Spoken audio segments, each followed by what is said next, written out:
Well, well, well. Man, it is nothing going on out there in Cowboy land. I mean, we did have a couple of signings yesterday, and I think a few people were upset about those signings. So we're going to talk about the two signings the Cowboys had this week. And I am telling you, I know Cowboy fans are not happy about those. So we're going to talk about those today. So whether it be 10 or 10,000, we're going to talk Cowboys today. So welcome, Cowboy fans and Cowboy haters alike. I'm the G. I'm the host of Let's Talk Cowboys, where we talk facts. And as you come into this live, please hit that like button. And if you haven't already, please subscribe, like, share, subscribe. Again, hit that notification bell so you know the next time we post another video or go live. And if you haven't become a channel member or subscriber yet, please do. We have a lot of great things coming in the future. Niecy named this room the Blue Zone. So it's all blue all the way around. And this is some of the stuff that we've been working on. Still working on this part you can't see. Got a lot of great things coming in the future. But welcome to the Blue Zone also. Welcome to the Blue Zone in the Blue Room. And so, as people start to come into the room, I have an absolutely crazy show for y'all today. Crazy show for y'all today. The topics are going to be crazy. But, well, not all the topics, but one topic in particular. Let me let you see these topics. We're going to talk about Perion Winfrey. Who in the world is Perion Winfrey? Who is this dude? Number 2, we're going to talk about Robert Rochelle. Number 3, we're going to talk about should the Cowboys tag Micah Parsons? I'm going to tell you something. Cowboys have Micah Parsons in a headlock. And Micah Parsons better be very careful. Micah Parsons better be very careful. I'm just telling you, the Cowboys, this is the craziest topic I have of today. But after looking at a couple of Chat Sports Cowboys, I saw them talking about this. Vach Lombardi, Brian Broaddus talking about this. And I want to talk about this because the reality is the Cowboys have Micah Parsons in a headlock. Also, we're going to see if we can watch this video on 105.3 The Fan. Are we buying or selling what the Cowboys are doing? Haven't watched it. We'll see what it's about. They also did a video on Deuce Vaughn. We'll listen to that, see what it's about, and then we'll come to our conclusion for the day. And if any other stories break, we'll break those too. But these are the topics. Perion Winfrey, Robert Rochelle, should the Cowboys tag Micah, buy or selling what the Cowboys are doing, Deuce Vaughn, conclusion. Man, we have a great story a great show planned for the day. So I see y'all coming in. I want to go ahead and get started on this show. So let's get a quick roll call going, and then we're gonna get right into it. Let's go. Oh, let's hit this. Let's hit our roll call music so we get this thing going. Let's go. Gonna try to make this quick. What up, Jameson Taylor? Hope all is well. Daniel M, my right-hand man. What's going on with you, Daniel M? Booby D got my back. What up with you? What's going on with you? Jameson Taylor said, I'm gonna have to go to Emory June 25th. Y'all make sure y'all keep Jameson in your prayers. Azteca, what's going on with you? Good to see you. Dak owns Filthy. Dak said, bring them baskets. What's going on with you? Let's go. Uh-oh, Daniel Lim said, I'm upset. He one of the people I was talking about, didn't even know it. What's going on? John Jones in the crib. What's going on? He said, G Money boy, y'all better know something about that New Jack City. Ken Kelly, what up? Randall Armstrong in the crib. What's going on? Well, I'm in the house. Let's talk about it. Boy, we got a lot to talk about. My Cowboy sister, Lisa Worley, in the crib. What's going on, Lisa? My man, the ghost of Mike McCarthy, he said it's a great Thursday to listen to a little Cowboy facts. Oh, we about to stir it up today. Ghost of Mike McCarthy, we about to stir it up today. My man, Timothy Govan in the crib. What's going on? T. Lamont, what's up? He said in Dallas. Let's go. In Dallas now. Let's go. Let's go. Hey, no Lakers talk. Hey, you know what? That's crazy. We may touch on that a little bit. That's crazy. The Lakers being sold. Never thought I'd see it. Best thing to probably happen though. Robert Dudley in the crib. What's going on? Let's go. Randy Jackson in the crib. He said in Shreveport, Louisiana in the house. Let's go. Gary Bookwalter in here. What up? What up? Let's go. He said we gotta pay Michael for real. We gonna talk about it. Gregory Davis in here. What up? What up? Bobby Bottles. What's up? Fans have every right to be. Bobby Bottles said fans have every right to be upset with these signings. They have two DBs that illustrated Cam Hurt, and they did nothing to address that problem with quality players that are still available. We're going to talk about it. I appreciate you. Let's go. Tyrone Jones, appreciate that $5 super chat. Let's go. Appreciate you. Hallelujah. Salute. He said, what's good, big bro? Yes, sir. Let's go. Jacob, yes, sir. Let's go with the stream. Let's do this. Alex, what's going on with you, Alex? Let's go. I'm awake. Oh, he's awake. He's in the crib. What's going on? I love it. All right, let's go. Troy Z. Rodriguez from Galveston, Texas. Let's go in the crib. Superstar status. Superstar. Let's go. The Gunner 19. What up? What up? Just hit me in my email, The Gunner. It's on the it's right there on my page. Let's talk Cowboys at gmail.com. All right, let's go. We'll greet everybody else as they come in. Man, it's time to get this thing started. Let's go.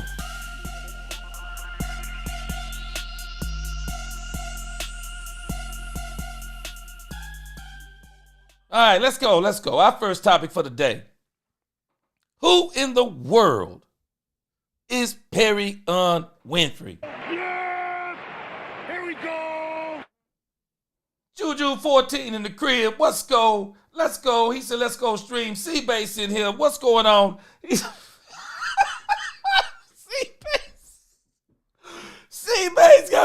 C-Base got me rolling up in here. C-Base telling me. C-Base, hold on a second, C-Base. Hold on. My man C-Base, he said telling me these two cornball Jones brothers couldn't pay Jair that much. He said they go shame. Hey, let me tell you something, C-Base. I was opposed to bringing in Jair Alexander for $10 or $12 million. But I said clearly in the video, if the Cowboys can get him for $4 million, if they could get him on some $3-4 million deal, $5 million, and I was kind of like in the $4 million range, and put him on an incentive-laden contract, I said bring him in. Well, it looks like everything came to fruition other than the Cowboys bringing him in. And C-Base, I do think what wound up happening was, and I got the article for it. Let's look at it. But wait, let's do Perry Winfrey. We're gonna circle the block. We're gonna come back to Robert Rochelle. Because I'm telling you, we're gonna circle the block on we're gonna come back to the issue about Jair Alexander. Let's talk about Perry Winfrey, and then we'll lump that story in with Jair Alexander. We'll lump that in with the Robert Rochelle story. Daniel M says, he said, G, come on. Boy, y'all got me rolling up in here. Daniel M said, G, come on, man. He said, you and I both know Winfrey Rochelle. Boy, you got me rolling. He said, Winfrey Rochelle will not make the team. And this was Steven's way of telling us to shut up. Hold on, Rob. Hold on, Daniel. Hold on. I do think, I don't know about Robert Rochelle making the team.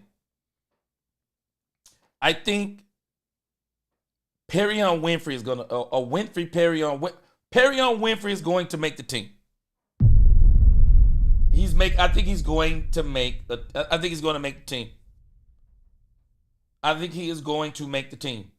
I do. I think he's going to make the team. And let's watch a couple things. Let's look at boy, I'm sorry, I'm trying to stop laughing.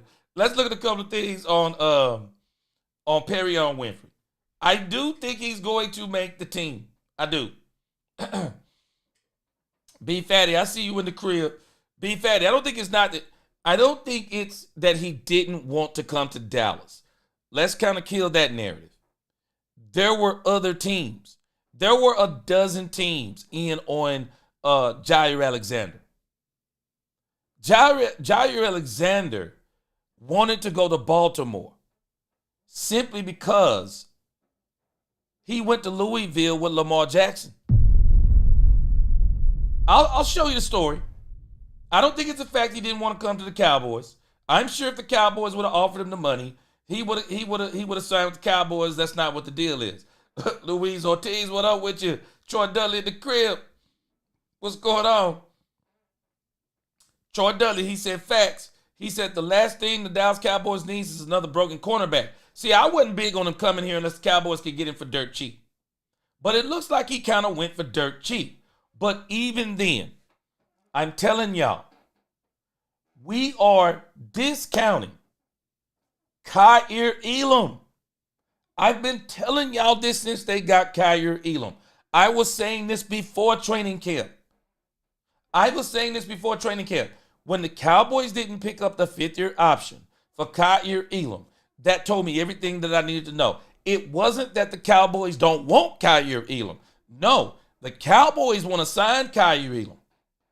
They just didn't want to pay him the fifth-year option. The Cowboys are absolutely hoping that Kaiir Elam is off the chain.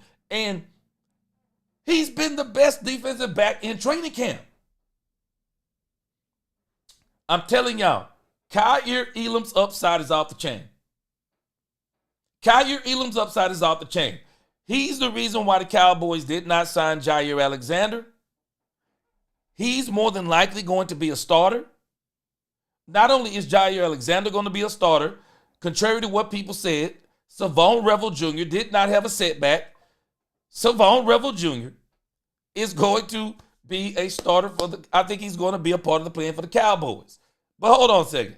Boy, y'all really hot about this Jair Alexander thing. So hold on. Let's get to Perrion Winfrey first. Because this is the signing that had me more confused than any of them, because I did not know. I'm like, who in the heck is this dude? I had no clue who he was. So let's go to him, because Angie, she's not on today, but boy, I know Angie is not. I know she is hot about this, because Angie says she doesn't want us to think that the defensive tackle position is just a swipe left type of thing. In other words, like we can put anybody in there. So as we begin to talk about Perrion Winfrey, let's read this article first. And then I'm going to tell you, I know why the Cowboys. I think there are a couple of reasons why the Cowboys have not made an aggressive move at defensive tackle yet. Let's read this article. I see you in here, Stephen White. What up with you? Again, Stephen White, Robert Dudley, my man Jared Thomas in here. Number one Dak Prescott fan. I'm number two. What up? Luis Ortiz again. I see you. San Rios, everybody. See you in here again. Let's see. Basil Dubose, I see you. What up? CW6253 in the crib. What up? What up? Good to see y'all. Eddie Lowe in here. What's going on? So, let's get into this. Perrion Winfrey. Perrion Winfrey, guys. Daniel M., I think he makes the team. Do not sleep on this guy, Perrion Winfrey. He's got a very, very, very good story. David J. in the crib, what up? I see you in here. Don't sleep on this dude. He's the exact kind of player these Cowboys have. They're trying to find these guys with stories. And what they're looking for in these guys with stories, they're looking for these hungry players that are looking for, these players who are looking, they're looking for that last chance. That last chance you type of feeling. So this guy, Winfrey, don't sleep on him. Don't sleep on Winfrey. I'm telling you. This dude can play. And what happened with this dude, and what people are not talking about with Winfrey, Alfredo Morales, what up? What's going on with you? What they're not talking about with Winfrey had a setback with a broken foot. I believe he had a broken foot, and it kind of set him back. So don't think that this guy is just trash. He will be. And again, Daniel M. I'm going to add to something that you're talking about here. You said he's not elite. Cowboys, right now, at least right now, they're not looking for an elite one-tech defensive tackle. And I'm going to tell you why. Let's read this story. Johnny Blue just came in the room. I see you, Johnny Blue. Let's read a little bit of this article. I'm going to show you a video on him that I found yesterday. And then we're going to really get into this discussion about Perion Winfrey, I think his name is. It says here, check this out. It says the Dallas Cowboys are hoping to continue their luck in signing players out of the UFL. Now, the Cowboys have had great luck. I mean, they scouted the UFL very good. Josh Butler was showing a lot of promise, tore his knee. Cavante Turpin, we just signed him, superstar. Brandon Aubrey, best kicker in the league. Got him out of the UFL. He is going to be the highest paid kicker in the NFL after this season. So the Cowboys want to take another chance. Sources confirmed that the Cowboys are signing defensive tackle Perion Winfrey after an all UFL season with the Birmingham Stallions this spring. I mean, we're talking about the UFL. I mean, Dominique Pittman, what's going on? I mean, we're talking about the UFL. I don't know, what that means about all UFL season, but it's obvious he was great. It says after a standout college career at Oklahoma, he was obviously pretty good at Oklahoma. Winfrey was drafted by the Cleveland Browns in the 4th round of the 2022 NFL Draft. He was waived after 1 year with the Browns before being picked up by the Jets the following season. He spent much of his 1-year contract in 2023 on the injured reserve or practice squad. So, remember, broken foot. Don't write him off yet. Broken foot. Understand this. Think about the 2 franchises that he signed with. Cleveland Browns, man. I'm sorry. I would never want to sign with the Cleveland Browns. I would never want to sign with the Cleveland Browns. Myles Garrett, maybe if they start Shedeur Sanders, Uncle Charles in the crib, I see you.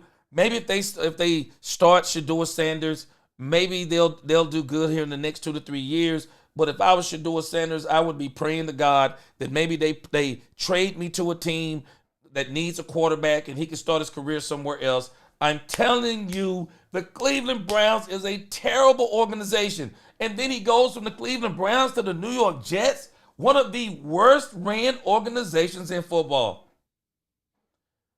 Perion Winfrey, do not sleep on this dude. Daniel M., you're right. He's not elite. Don't sleep on this dude. Perion Winfrey, I believe, can play this game. I absolutely believe he can play this game. I do. Perion Winfrey is one guy that I'm actually excited about. I want to see what he looks like in training camp. I'm excited about this dude. I'm not excited about him from the perspective of he's about to come into Dallas and tear it up. But where I am excited about this dude is that he understands this is last chance you. He's got to produce. Let me show you something on this guy. I found a film clip on this guy, man, and I am telling you, the film clip. I'm going to release a video on this. I've already done a video on this. I released the Jair Alexander, Robert Rochelle video first, but I'm going to release this one later on today. Let me let you check this out on Perion, man. I'm telling you. Let me see if I can change y'all's mind on Perry on Perry on Winfrey.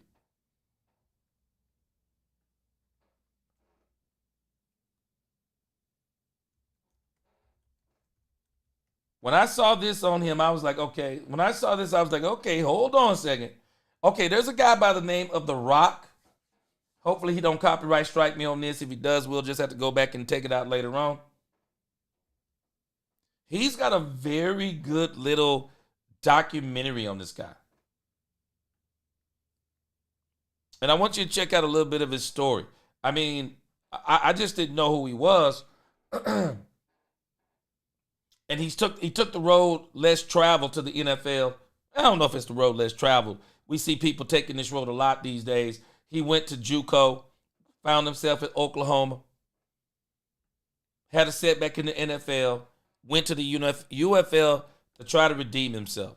So I want to show you guys a little bit of this guy's story. And when I saw this, I absolutely started rooting for this guy. I started rooting for this guy for this story. Y'all check this out. Everything's at stake. This is my last opportunity to do what I need to do to get myself to that next level. Let's go. Knowing that if I don't do what I need to do that, I'm not going to be able to take care of my son. And I felt that feeling before. I know what it feels like to not be able to take care of your family, and I don't want to ever feel that feeling again. Failure is not an option. Yes, sir. Carry on interview, take one, Mark. It's a movie.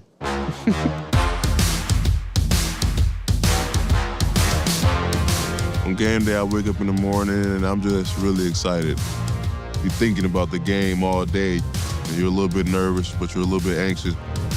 It's important to channel those emotions, and when you need to use that emotion in the game, use it. Right on top of Zaquandre White.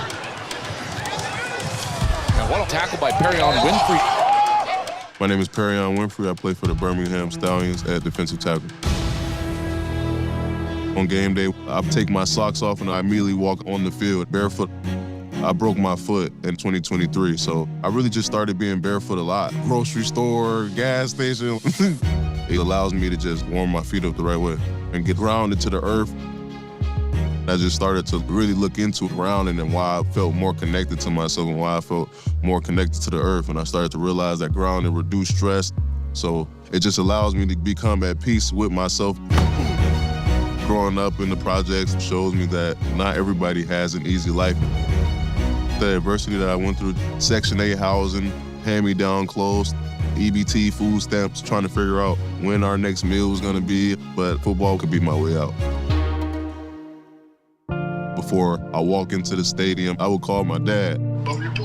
I know there's a lot of people that don't have the opportunity to tell their dad that they love them. It's tough too, huh? So it's definitely a blessing to still be able to do that. Just want to let you know I love you, man. I gotta go. Talk to you later. It's gonna be a good game today, man. I got my mother coming. She's one of the strongest people I know. It definitely means a lot to have my mom there to support me. She's always praying and always trying to ask the Lord to watch over me because injury is definitely one of the things that she's worried about. Got my fiance coming. I love you. See you later. What's that, dude? And I got my firstborn son, 5 months old now. Everything's at stake. I'm putting a lot of pressure on myself, but you gotta be ready for it. Just because I went through something, I can't just think that I'm gonna go out there and get the upper hand on somebody. Everybody going through something.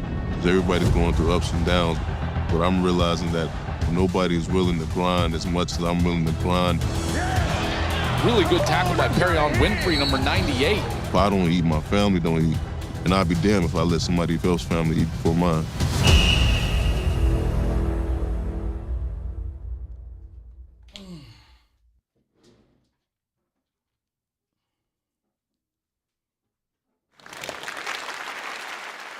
All right, had to let somebody in the door. Hey, I'm telling you, man, I heard this guy's story. I'm like, man, I'm rooting for this dude. And I'm telling you, the setback on him was an injury. It wasn't the fact this dude is trash and he young. We don't know what he is. We absolutely don't know what he is. He may turn out to be an absolute monster for the Cowboys this year. We don't know what he is. I'm telling you, I'm not judging. When you start talking to me, when you talk to me about a player and you tell me he was with the Cleveland Browns, I got to give him another shot. I got to give him another shot. I do. I got to give him another shot. I can't go by the Cleveland Browns. I can't. If you tell me the New York Jets, Chicago Bears, I got to give the guy another chance. Those are terribly ran franchises. They destroy the careers of players. Myles Garrett, let me tell you, this is how you know how great Myles Garrett is. He's still been dominant with the Cleveland Browns. But he's going to have to face the facts that he'll probably never win with the Cleveland Browns. He'll never win with the Cleveland Browns. They're a terribly ran organization. And I'm telling you, this kid, this dude is young. He's got some ties. Let's check the rest of it out on the article here. He's got some ties to White Cotton. It says here, he comes to the Cowboys with previous ties to the coaching staff. During his time on the Jets practice squad, he worked with Dallas new defensive line coach Aaron White Cotton. They know, I think White Cotton know what he is. I'm telling you, I think White Cotton knows, hey man, this guy can play. I think White Cotton knows this guy can play. He also reunites with his former New York teammate and fellow defensive tackle Solomon Thomas, Dak Prescott's doppelganger, who signed with the Cowboys earlier this offseason. I'm telling y'all, man, do not sleep on Perion Winfrey. I'm telling you. This dude may turn out to be, he might turn out to be a great signing for the Cowboys. Because I'm telling you that the Cowboys in reality are three for three. Josh Butler was balling before he got hurt. Cavante Turpin, we just signed him to an $18 million deal. Brandon Aubrey is about to be the highest paid kicker in the league. I'm telling you, Perion Winfrey, we may be looking back in about 2 months. Well, not 2 months. We may be looking back by midseason talking about, wow, this guy is good. This guy's really, really good. I'm rooting for him. I want to give him a chance. I really do. I think unlike Rochelle, and we're going to talk about him in a moment, but I really do think, yes, sir, Sam Rios, the thing about the bare feet, he own it. He's on it. I know some things about that too. I think this guy's going to be okay for the Cowboys. I do. Yeah, I'm with you, Gary Bookwalter. I can't wait to see him play. I think he's going to be okay. I do. And I think the reason why they bought him in is Aaron White Cotton. Not only his performance in the USFL, but Aaron White Cotton. Yeah, he's good against the run. That's what I mean. Let me show you. Got another video on him.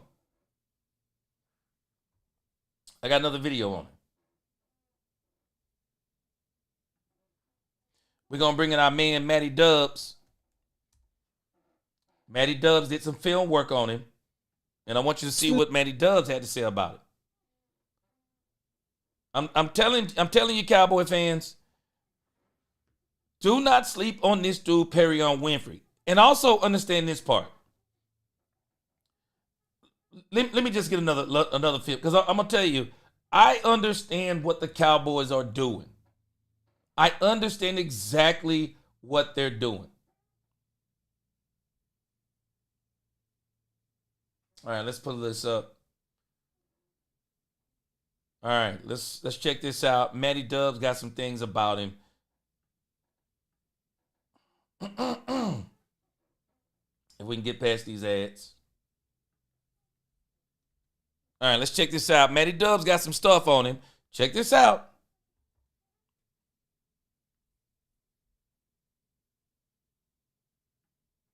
To break down exactly what these guys add to the Dallas Cowboys by breaking down their film. However, before we dive into the video, comment down below your expectations about these guys. Do you think they'll make the team? Do you think they're specifically just guys that are going to fight for a roster spot? What I do know is Robert Rochelle is a really good special teamer and can fit anywhere on a football team. I was actually kind of surprised he wasn't signed yet, and I think this is a really good pickup.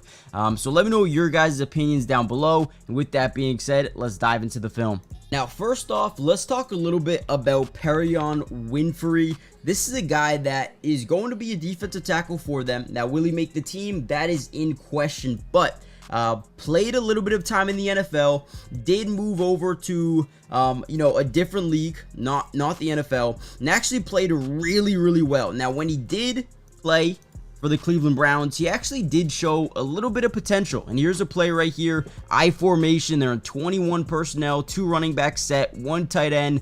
They're going to just hand this thing off to the left. He's more of a 2-gapper, okay? So look at this play. He's going to go through an initial double team, throw that guy off him, right? And then be able to disengage off this guy. I mean, absolute monster of a player on Perrion Winfrey. You guys need to understand, obviously you have Osa, right, who they just signed. You have Solomon Thomas, you have Ernest Brown, and now you have Perrion. This is a guy that is not guaranteed a spot on this football team. But man, the potential is through the roof. Another guy, I mean, when you look at the Dallas Cowboys and what they've done this offseason, they have added a ton of just young, high potential, versatile type of players. Peyton Turner, right? You talk about Donovan E., the defensive end, Jack Sanborn, Kenneth Murray, Kyer Elam, who's already starting to look like a really good player for them, right?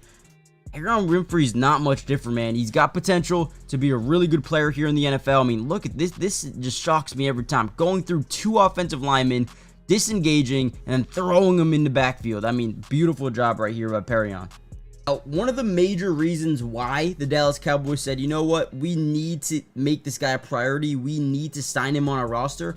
Last season, the Dallas Cowboys ranked 28th in the NFL, so almost dead last when it came to stopping the run. They allowed about 4.8 yards per carry.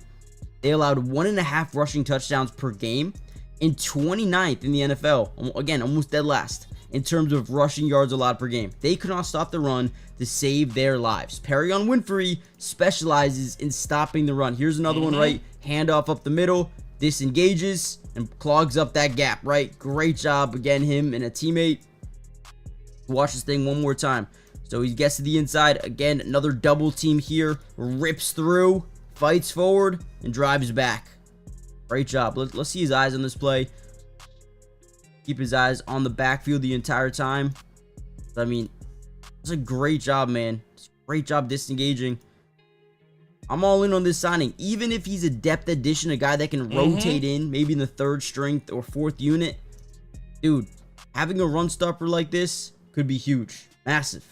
Now, before we get any further into this video, guys, I do ask a big favor. Make sure you guys hit that like button if you haven't already done so. But most importantly, make sure you guys are subscribed to the channel. It is free. It doesn't cost anything. And if you want more Dallas Cowboys updates and film and news and notes throughout the entirety of the offseason and preseason, regular season as well, make sure you guys join the family, guys. It doesn't cost a thing. We got you guys covered throughout it all. Now, with that being said, I do want to talk a little bit about Robert Rochelle as well, but I do have a couple more plays that I do want to break down here for Perrion Winfrey. Now, once again, look at this. We see essentially 13 personnel. If you guys don't understand personnel, essentially that first number, whether it's 21 or if it's 10 or if it's 11, that first number is always going to represent the amount of running backs in the backfield. So we got 1 running back here, and then we have 1, 2, 3 tight ends. Okay, so you got 13 personnel. There you go. That in these cases, you want a lot of guys up here on the box and on the line of scrimmage because they're most likely going to run the football, right?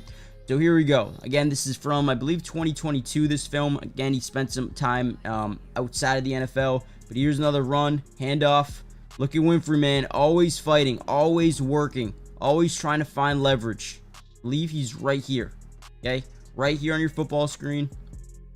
I mean, first of all, gets his guy on the ground, right? And then, boom. Always so locked in the running back, always trying to make a play. And he does right here. Great job by Winfrey once again. If it's a running down, put this man in the game. The first thing you guys need to notice about Robert Rochelle, is the fact that he's not much of a defender. He's more of just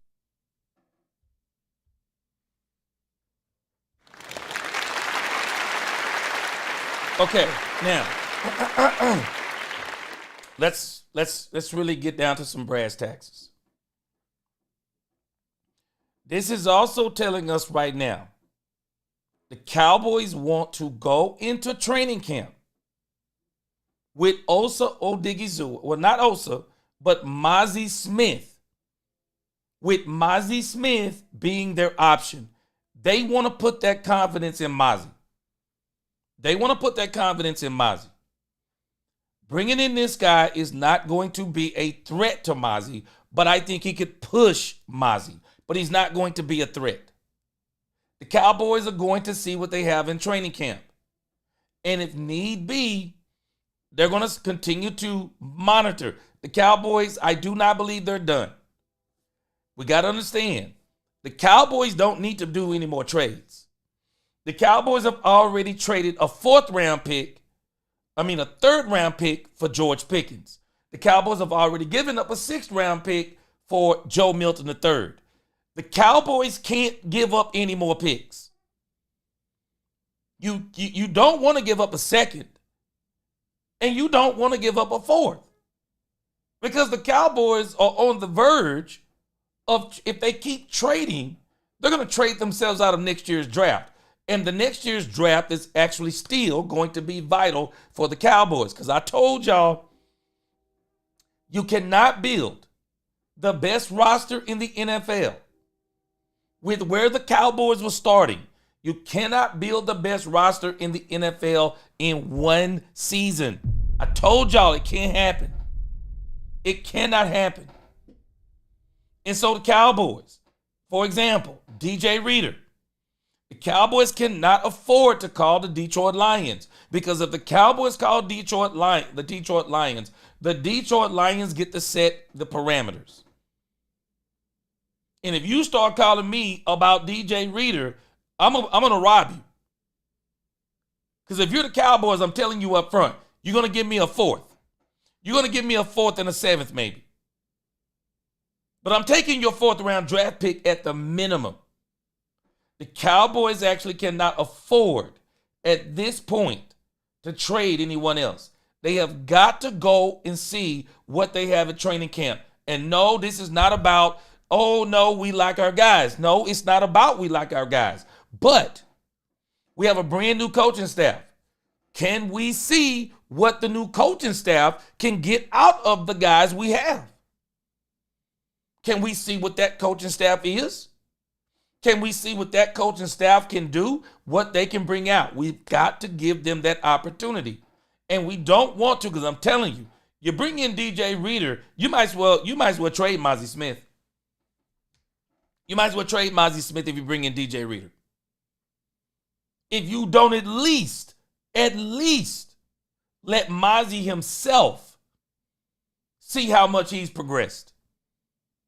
You have to let him see how much he's progressed. And if Mozzie takes a step, and if Mozzie is who the Cowboys want him to be, you're not getting DJ Reader.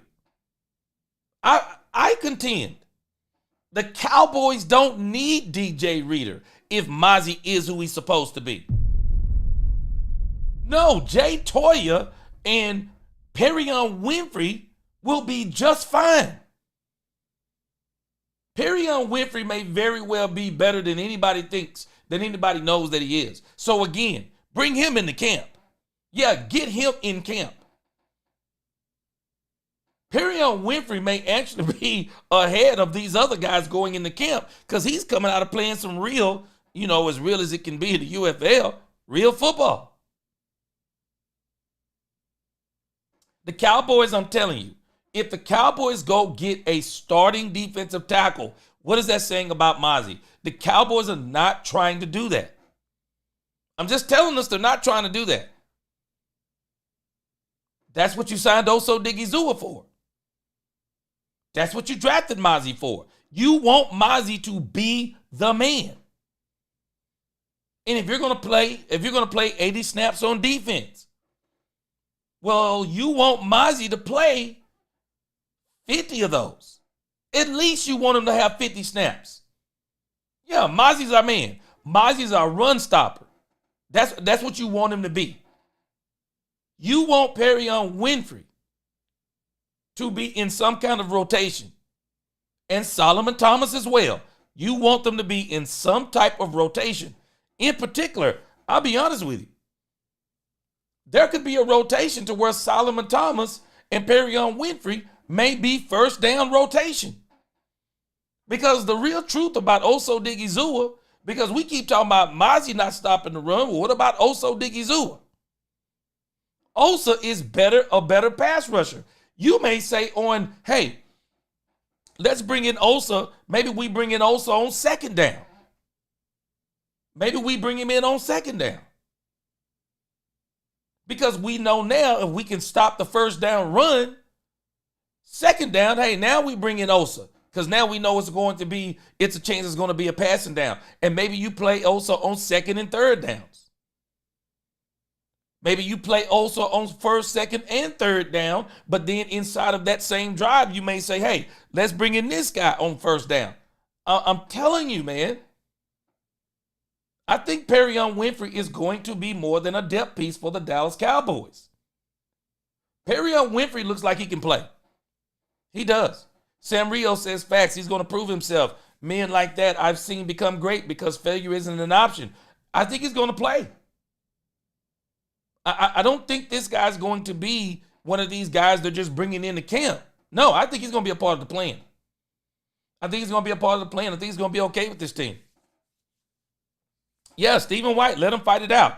He is a guy that you bring in and you let him fight it out. Because you bring in a guy like DJ Reader. Now, you're not giving up a 4th round draft pick, $30 million. You're not bringing him in here to be, no, you're bringing him in to be a starter. DJ Reader is not free. The Cowboys cannot approach Detroit with a trade because if they do, they're going to get raked over the coals. The Cowboys actually can't approach anybody. Let us understand what I'm saying. We can't really approach anybody with a trade no more because I'm telling you, if we make any kind of trades, then they better be championship moves. They better be championship moves. And they better be moves that you're saying that no, we're pushing all the chips to the middle of the table. Jalen Ramsey, for example, you're talking maybe a 4th or 5th, 4th round draft pick more than likely because the Cowboys don't have a 3rd. And you're definitely not giving up a 2nd for him. Cowboys can't call anybody no more. You gave up a 3rd and a 6th. You only got 5 more to go. The only way you make a trade now is you're saying we're making Super Bowl moves from this point forward on trades. We're making Super Bowl moves this point forward on trades. So whoever you trade for, they have to be a person that you're saying, and you're not a 1-year rental. You can't give up a 4th round draft pick for a 1-year rental. You can't do it. You can't do it because the Cowboys, as much as I love George Pickens, as much as I love the moves that we made, we have not, Dallas Cowboy fans, we have not done enough. We haven't done enough. We haven't. Jerry and Stevens got a long way to go. And I don't want to necessarily say a long way to go. But I don't want to be like these pundits. They're out here talking like George Pickens. Dak Prescott has no more excuses. Because of George Pickens? We still don't know what the defensive line is. We still don't know what the offensive line is. We got to solidify. We got to lock those things down. We got to see what those things are in training camp so that we can see, okay, what the offensive line I'm not worried about. The Cowboys actually have a combination. The Cowboys got an option of a couple of combinations on the offensive line to where I believe they can fix that in camp. But as it applies to the defensive line, we got to figure out what that is sooner than later. And I think we'll see it in camp.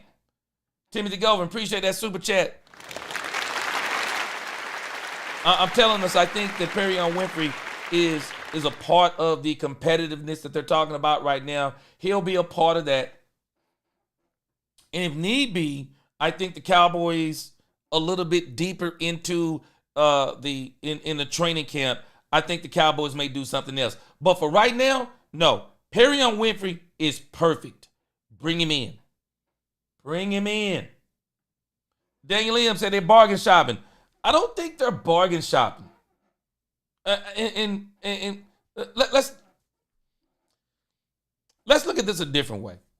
Glass half empty, glass half full. I don't think they're bargain shopping. I think they're value shopping. I'll give you myself for example.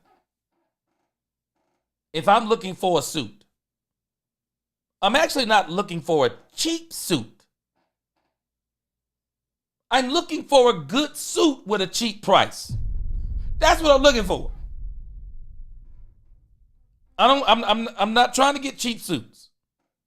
I don't think the Cowboys are trying to get, I don't think they're bargain shopping with this guy, Perrion Winfrey. I think what the Cowboys are saying is we think there's something here. I think that's what they're saying. We think there's something here because we would have said the same thing a few years ago about Kevontae Turpin. Look how that turned out. We'd have said the same thing a few years ago when they went and got Brandon Aubrey. Look how that turned out. The Cowboys, I don't think they're bargain shopping. I think they're value shopping. There's a difference. When I'm bargain shopping, I'm just trying to find a bargain. The quality don't even have to be that good. I'm just looking for a bargain. Okay, give me something cheap.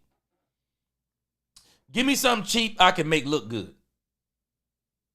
But when I'm value shopping, I'm saying, I want something that's nice at a cheap price. Maybe I can find something that's being clearanced out. Maybe I can find something that's been returned. I do this sometimes when I shop for equipment. I'm not looking for bargain basement. I'm looking for value. Can I find something that was expensive, but somebody returned it? And because they returned it, it's 30% off. Oh, wait a minute. The scratched and blemished sale. I love those when it comes to equipment. There's something that costs maybe $600. I got a monitor in front of me right now. 32-inch white 4K monitor. Smart TV / monitor. This thing costs like $500, $600. I was able to get it from Amazon because it has a little bitty chip or something in the corner. Man, you can't even see this thing. I'd have to point it out to you for you to see it. But the monitor is gorgeous. Everything else functions perfectly. That's not bargain shopping. That's value shopping. If I'm bargain shopping, I'm just saying, man, just give me the cheapest 32-inch monitor I can find. I don't really care. I don't really care about the quality. I'm just looking for a cheap price. I don't think that's what they're doing with this dude. I don't. I think they think Perrion Winfrey is going to be good. I do. And I think it's going to be good, too.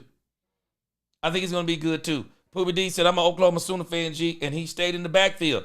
Man, this dude seems to be very good against the run. I'm just saying. I'm just saying. I think the Cowboys are trying they're trying to hit that number 4. And again, it's the same thing with Kaiir Elam. People try to make you think that Kaiir Elam was trash. Nobody will tell you that Kaiir Elam had an injury. They won't talk about that in the story. I noticed when people talk about Kaiir Elam, they don't talk about the injury in the story. But that's a part of the story. That's one of the reasons why he kind of fell off in Buffalo. Now that he's fully healed, because I'm going to tell you something about these players. They try to come back during the season. And it don't always work out. I think this guy's going to be all right. I do.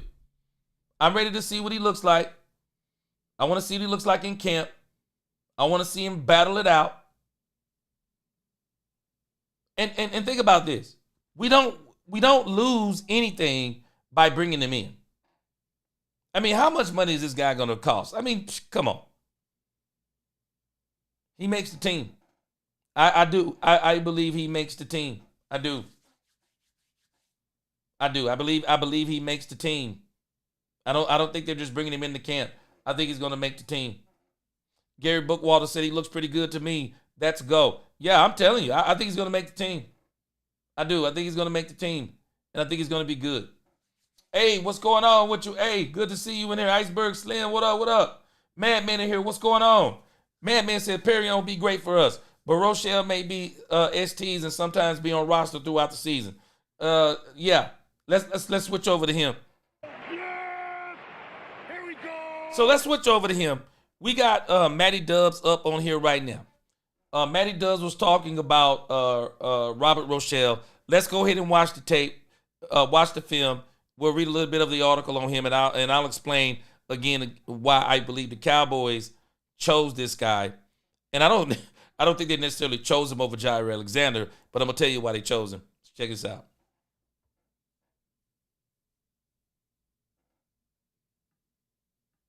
The first thing you guys always trying to make a play, and he does right here. Great job by Winfrey once again. If it's a running down, put this man in the game. The first thing you guys need to notice about Robert Rochelle is the fact that he's not much of a defender. He's more of just a special teamer, but he's kind of an ace. He's had a lot of big time plays as a gunner, on kickoff, on kick return. This guy can play in a lot of different spots on special teams, and honestly, special teams is drastically underrated in terms of how good a football team is able to do, right? Now, we have seen some plays where he is on defense, and I think that versatility that he could potentially bring. Now, again, you guys have to keep in mind, I expect him to be a special teamer, and that is probably at the most what he's going to be, right? Right here, you see him getting a PBU in the fourth quarter. Great job on fourth down. Great job, right? Here's another one. Detroit Lions try to drop back, throw it to him, makes a play on the football, incomplete pass, right? So yes, he can play defensive back if you really need him to. But the one thing you have to understand that you're getting is a really reliable special team player. And again, for anyone who knows football, you understand that special teams is one of the most important things in the game. I mean, being able to pin someone deep is massive, right? Compared to a bad punt where they get 20 yards on the return, and now they're starting at the 40-yard line. So again, Robert Rochelle is a guy I really do like just because of his overall ability to be an athlete, be utilized in multiple different positions, whether it's special teams or not. Here's one right here, right? Great job. And that is the difference right there. That is a difference in a football game. Now, again, I get it. They're up 37-7 when this happens. But these are the plays that he can make. Very reliable special teamer out of the gate. Now, overall, I love the addition of Perrion Winfrey as a defensive lineman up front, but also, man, Robert Rochelle, he's going to add a lot of versatility along this special team unit. He's someone that's going to help out a ton. And again, special teams is very important to any football team. So, let me know what you got. Yeah. Robert Rochelle is a special teams player. You have to understand the Cowboys have quite a few injuries. So he's coming in to play special teams. I don't think he's coming in to do anything but play special teams, and that's if he makes the team. But I think he is for the special teams coach.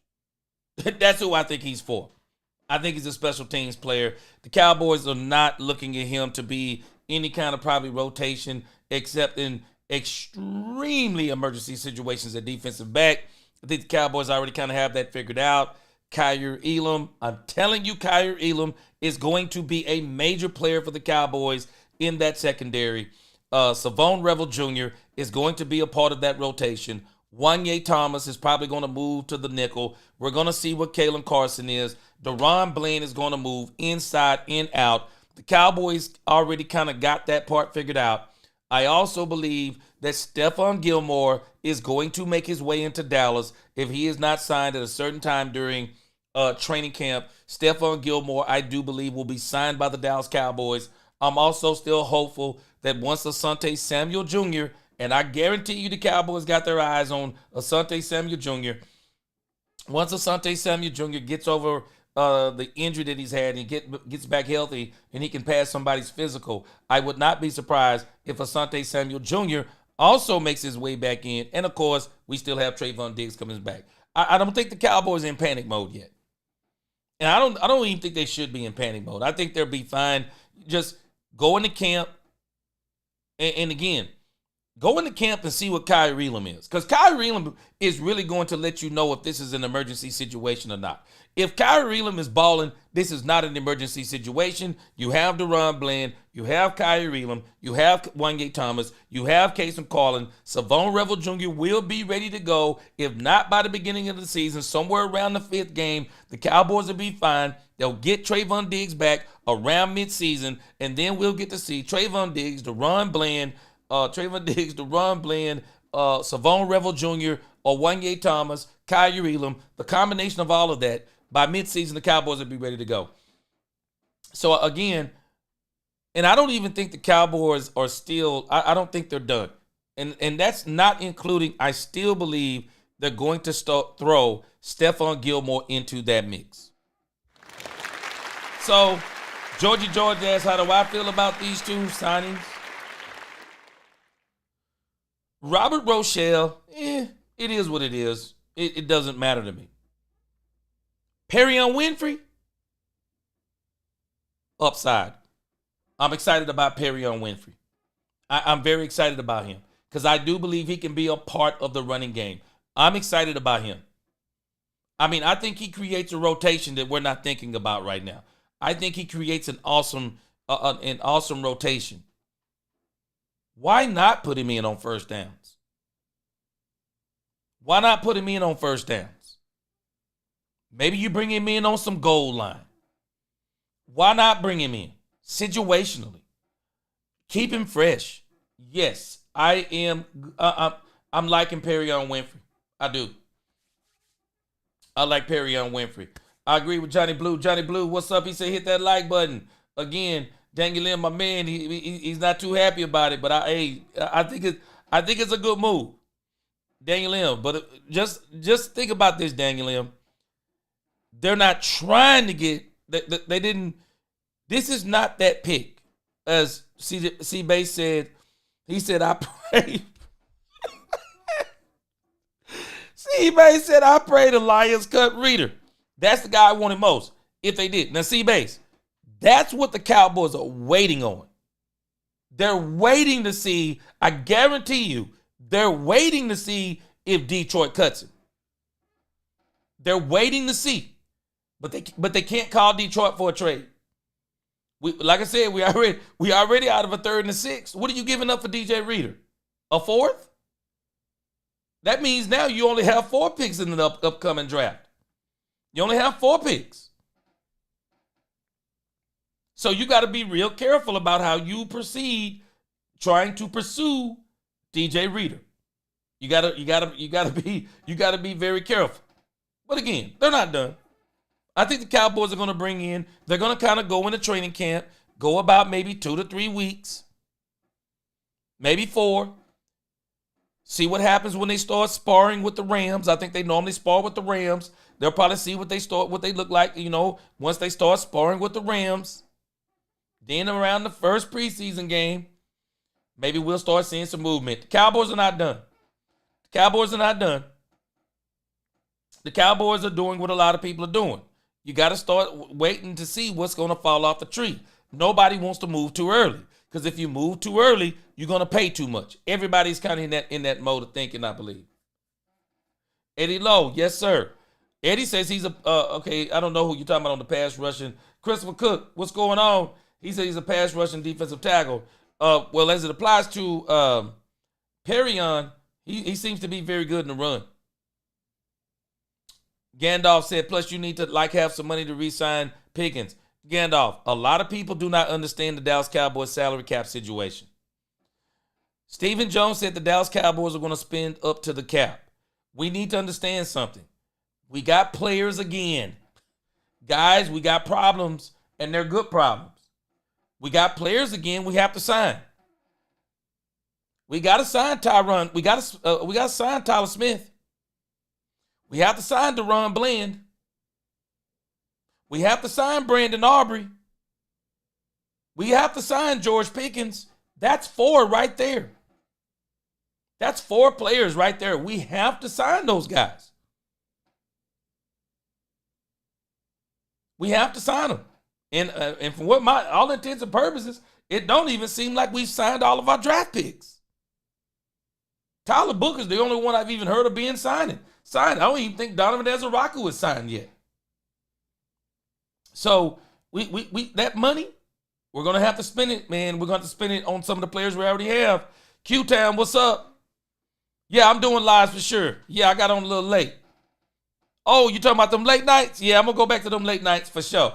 I've been doing a couple of things in here late night, so I hadn't been able to get to the late night stuff. But I'll be back on that pretty soon, for sure.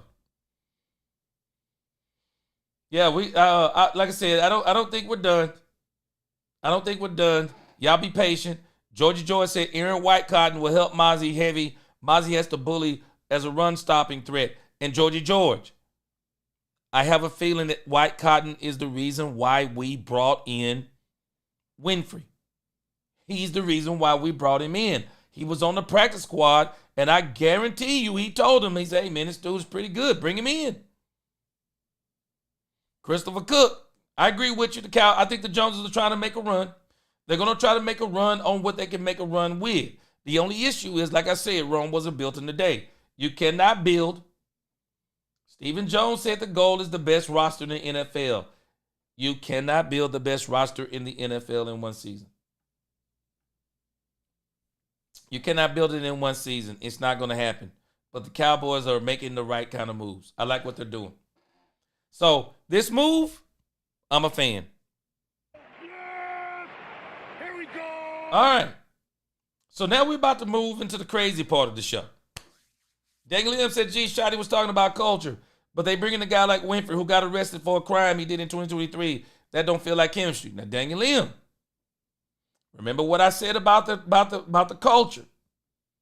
The culture isn't to have all nice guys, because this is the question I was asking. It's not about bringing in all the nice guys. You create the culture so that you can also bring in some guys like George Pickens. We already seen so far how much George Pickens has done a 180. You create the culture so that when a guy like this guy comes up, you can bring him in as a value guy. Let him prove himself. Put him on one of these, hey, you know what? You only got one time to make a mistake and you're out of here. You create that type of culture. You create that type of culture, and a guy like him can come in and he'll be fine. And I do think he's going to be fine.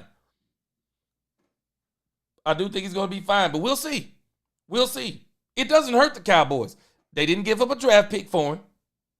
They're not giving up millions of dollars for him. This is what you call a value pick. A value pick. Cowboys are trying to be the smartest guys in the room again, so they're going to see what they can do.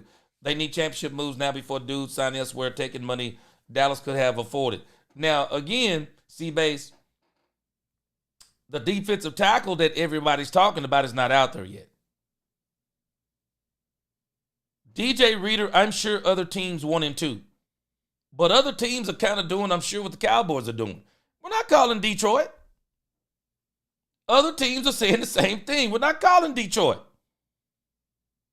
You pick up that phone and you call Detroit. You're going to have to pay Detroit whatever they want. A lot of people are saying the same thing. They're just not doing it. Lisa said it's better to bring in Winfrey, a hungry player, than to go out and trade draft picks with somebody who isn't going to be about anything. Exactly. Lisa, the Cowboys, this is what I'm saying to us all. The Cowboys cannot afford. They cannot afford another draft pick gone unless that player coming in is a part of the long-term plan. Cowboys can't trade away a draft pick for a one-year rental. They can't. They only have 5 left. They only got, Eddie Lowe. He said, I agree with G. This is not the year. I've been saying this. I haven't relented from what I said, Eddie Lowe. I believe 2026, the Cowboys make a ferocious run.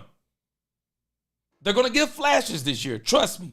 The Cowboys are going to give us flashes. They're going to beat some of these good teams. They're going to flash. I believe there'll even be a playoff win. The Cowboys are going to flash for us. They still got a ways to go. We're not through. Even if we add DJ Reader, even if we would have added Jair Alexander, I'm telling us that still wouldn't have been enough. When you look at the teams that have been winning these Super Bowls, look at those squads. We still need a little bit more. And not to mention, guys, our coaches, they're all first year with us. I mean, we're going to be competitive. We're going to win games. We're going to win double-digit wins, I believe. But, guys, to go to the Super Bowl, Jimmy didn't even do this with his first year. It took Jimmy 3 years. It took Jimmy 3 years to get this team to where it needed to be. It's Brian Schottenheimer's first year as the head coach. You just can't build Rome in a day. You can't. And it don't mean you're not going for it, Daniel M. It doesn't mean you're not going for it. You're still going for it. But you have to go for it with the players that you have every single season. Every single season. Everybody has to go for it with the players that they have. The Cowboys are going to get to a point. They're going to have to go with what they have. And I've been saying this. This is not the magical season that everybody's looking for. This is why I'm not listening to these pundits talking about this is Dak Prescott's last chance. No, it's not. This is not Dak Prescott's last chance. This team is just, it's a shame in year 10. This team is just now starting to say, let's build a team. The Cowboys still got some building to do. We'll see what happens. They still got some more building to do. CW said, gee, I believe in the reconstruction theory. We will be championship caliber between 26 and 27. I've been saying the same thing. It is a 2 or 3 year project. We have to be a little patient. CW, I've been saying the same thing. I have not relented from this. 2023. I have not relented from this. 2026, 2027. Cowboys will be a juggernaut. But from where we were starting, you could not build that team that you want. We don't even know. You got to think about where we are. Brand new coaches. We still got to let that part work itself out. Brand new coaches. We still have to let that part work itself out. We don't know what the backfield is. We didn't get an Ashton Genty in the draft. Jaden Blue, we gotta kind of see what he is. We know he's fast.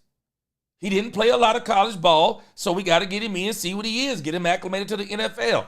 We got to see what Guyton is. We got to make sure where Guyton and Terrence Steele going to be. We don't know what the line's going to be. We don't know what the defensive tackle is going to look like. Mozzie, we don't know what the cornerback room is going to finally settle down at. Demarion Overshown, we got to get him back, see what he is. Trayvon Diggs, we got to get him back, see what he is. Marquise Bell, we signed him, but we don't know where he's going to be. Guys, I know we want the Cowboys to go to the Super Bowl this year. I do too. We got a lot of things to work out. We have a lot of things to work out, guys. We have a lot of work to do. And again, there's only been 2 coaches, 2 rookie coaches that have won the Super Bowl. And on both of those teams, if you go back and check historically, the culture, the team was pretty much already set.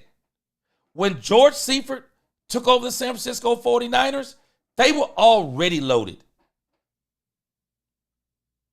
They were already loaded. The West Coast system had been fully implemented by Bill Walsh. George Seifert had been a part of the staff for years.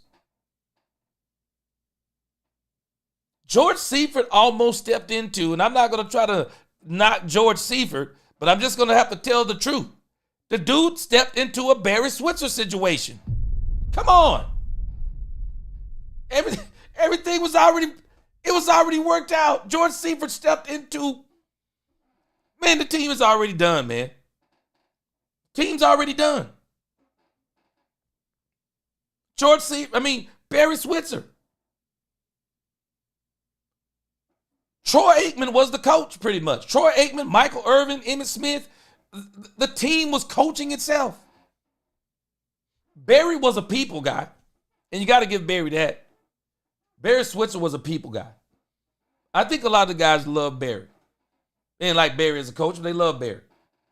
But to expect Brian Schottenheimer to come in, first-year head coach, we got to give this man time. We have to give this man time. We do. We have to give him time. We have to give him time.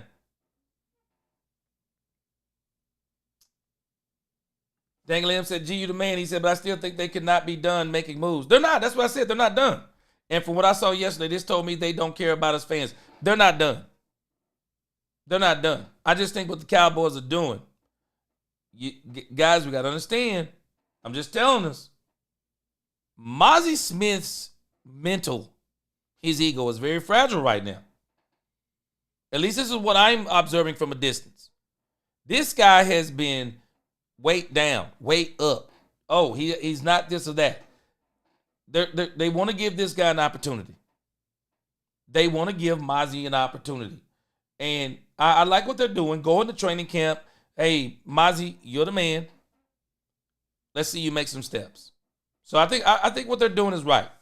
Hallelujah says, as opposed to getting someone of lesser talent for the same amount of money, they're getting something better for the same price, maybe less than. Yeah, again, hallelujah. They're looking for value. And I think this is a value pick. It's a value pick. Because this guy, man, I'm telling you, these guys throw away players in this NFL. They throw them away. Man, guys get an injury. And people won't even tell you the truth. Yeah, man, he just was trash, so he got cut from this team and blah, blah, blah. The dude broke his foot.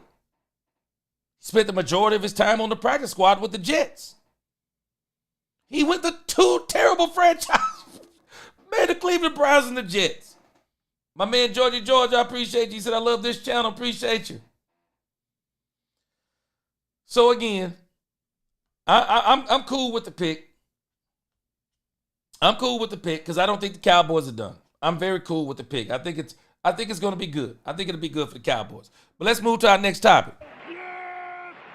Here we go! This story right here. Let me tell y'all something. I don't know if anybody else has approached this from this angle. The Cowboys have Micah Parsons in a headlock if they want to. I don't know if this is going to play out like this. I don't know if it's going to play out like this. But I am telling us the Cowboys have, okay, somebody been in here moving stuff. Okay. The Cowboys have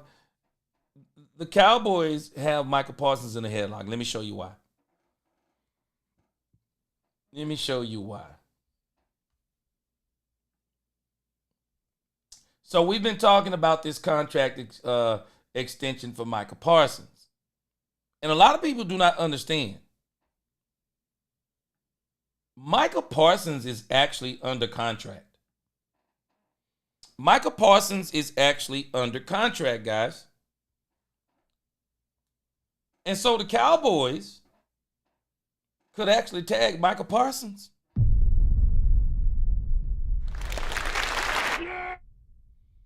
Sorry, I didn't mean to clap for that. Somebody was like, you hater. No, I didn't mean to clap. I didn't mean to clap for that. The Cowboys could actually tag Micah Parsons. The Cowboys could actually tag Micah Parsons. Y'all ready for this part? The Cowboys could tag Micah Parsons and actually save money.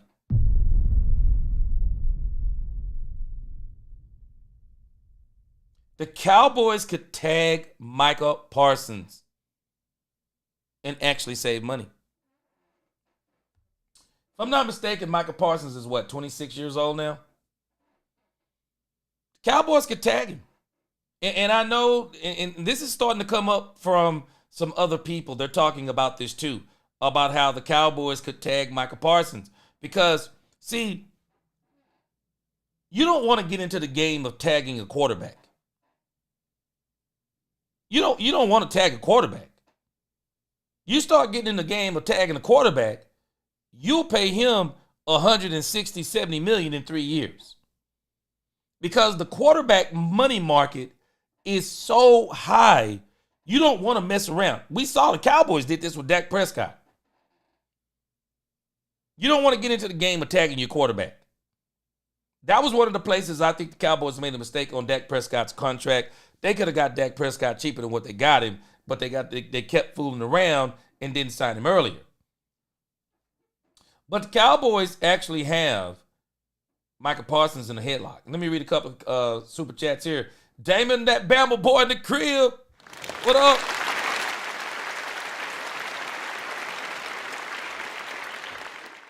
Bama boy said, gee, remember when Dak had Coop and Lamb. Now imagine Lamb and GP3. Yes, sir. Them boys gonna be nasty. They're gonna be nasty. They're gonna be nasty, Bama boy. I agree with you. Man, I like some of these comments y'all talking about with Perryman. Poobie D said just because you get cut don't mean you treat. It don't mean you trash. You're right, Poobie D. It don't mean you trash. And I'm telling you, this guy, man, the reason why he's not on the team really is because of this dude's I think it was because of the franchise he went to, number one, and then he had a broke foot in that second season. So I don't think this dude is actually as bad as everybody thinks. So I think it's good. Stephen White, yeah, let's get into this thing about Micah Parsons. Hey guys, Dallas Cowboys got Micah Parsons in a headlock, and I don't even know if him and Mulugeta realize it. The Cowboys have him in a headlock. And the reason why they have him in the headlock is that the Cowboys have already picked up the 5th-year option. So the Cowboys have him in 2025. The Cowboys are paying $24 million. Let me show you the dollar amounts. And I don't know, they're accurate enough. So, would the Cowboys do it? Would the Cowboys tag Micah Parsons? So the Cowboys already got Micah Parsons on the 5th-year option, 2025 for $24 million. So for 2026, because he's a defensive end and not a quarterback, this is the key. See, Micah can't play these games like a quarterback can. See, a quarterback can play these games better than anybody because the quarterback can play this game and say, if you're going to tag me 2 times, that's on you. Because I'm going to hit you for 50 or 60 million the first time, and then I'm going to hit you for the second tag. I'm going to hit you for 60, 70, who knows, $80 million even. So you want to play them games? Let's roll with it. You can play this game with other players, though. You can literally play this game with other players, and there's nothing they can do about it because the money for these players is not close to quarterback money. Micah Parsons is looking for a $40 million per year deal. Look at these numbers on the screen again.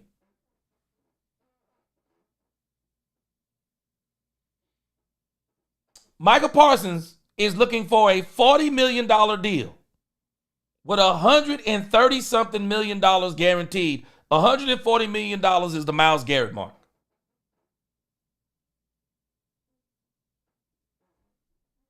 You could have Micah Parsons for 3 years. $28.81 million in 2026, $34.5 million in 2027. Let me show you another number that's insane. So, and again, let me show you this part. Now, if the Cowboys go ahead and sign Micah Parsons, they give him that $55 to $60 million signing bonus, right? The Cowboys in 2025, it'll be $12 million. 2026, it'll be $17 million. 2027, it'll be $22 million, right? You ready for the crazy part? Look at this.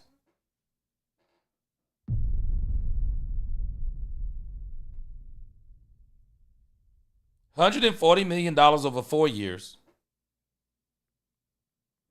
or $87.38 million over 3 years.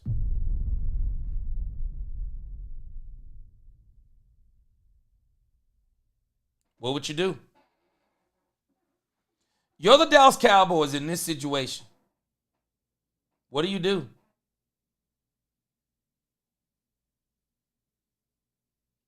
You come out way cheaper. You don't have to pay Michael Parsons $140 million over 4 years. Why? Why do you have to do it? You don't have to do it if you're the Cowboys. I mean, you really don't. Michael Parsons would be 29 years old after this deal. Going on 30. He would be going on 30 years old after this deal. Goes to Mike McCarthy, said, I don't know if I would call this a headlock. Oh, I call it a headlock. Even if Dallas saves money because he can simply sit out, at that point, the advantage goes to the wayside. But again, goes to Mike McCarthy, let me tell you something. You don't get better at this game by sitting down. You don't get better at this game by sitting down. You don't. You could not. I don't care who you are. You couldn't sit out for 3 years and be any good. You could not sit out for 3 years and be any good. When you came back, I promise you, if you sat out 2 years, if you sat out for 2 years, you're not the same when you come back. You're not the same. No, the Cowboys, if they really wanted to play hardball with Mulugeta, they could play some serious hardball. They could play some serious hardball. They could. And not to mention, the Cowboys did something very clever this year. Dante Fowler and Donovan Ezeraku. Both of those guys are going to be able to rush the passer. Period. End of story. They're going to be able to rush the passer. I'm just giving us hypotheticals. Y'all don't lose it too. Don't lose your mind too much. But I'm telling us, the Cowboys could trade Michael Parsons, man. I'm telling you. I mean, I trade him. They could literally sit on this contract. If the Cowboys don't want to keep messing around with David Mulugeta and this whole issue or whatever he's doing, trying to continue to milk money out of the Cowboys or whatever the case may be, whatever it is he's asking for, Cowboys don't have to do it. They really don't. They don't have to do it. The Cowboys could literally tag Michael Parsons. And then even do one even crazier. In the third season, if the Cowboys are winning, they could trade him. Because they would still own the rights to him. They could trade him in the third season. I don't think Michael Parsons would be able to hold out. I don't think there would be any way he would hold out this long. I think he would have no choice but to play. I'm just telling us.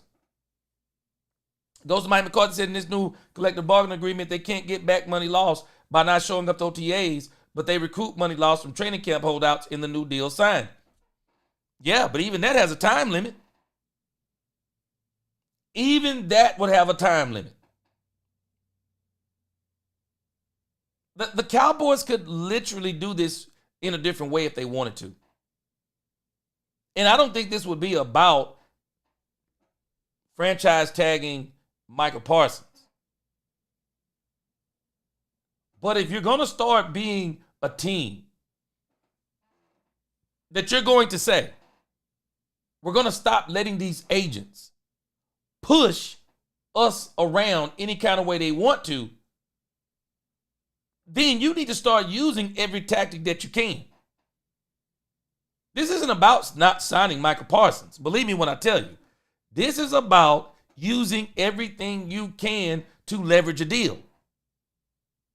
Now, don't get me wrong. The Cowboys are at fault in this for waiting so long to sign. I think they should have been trying to sign.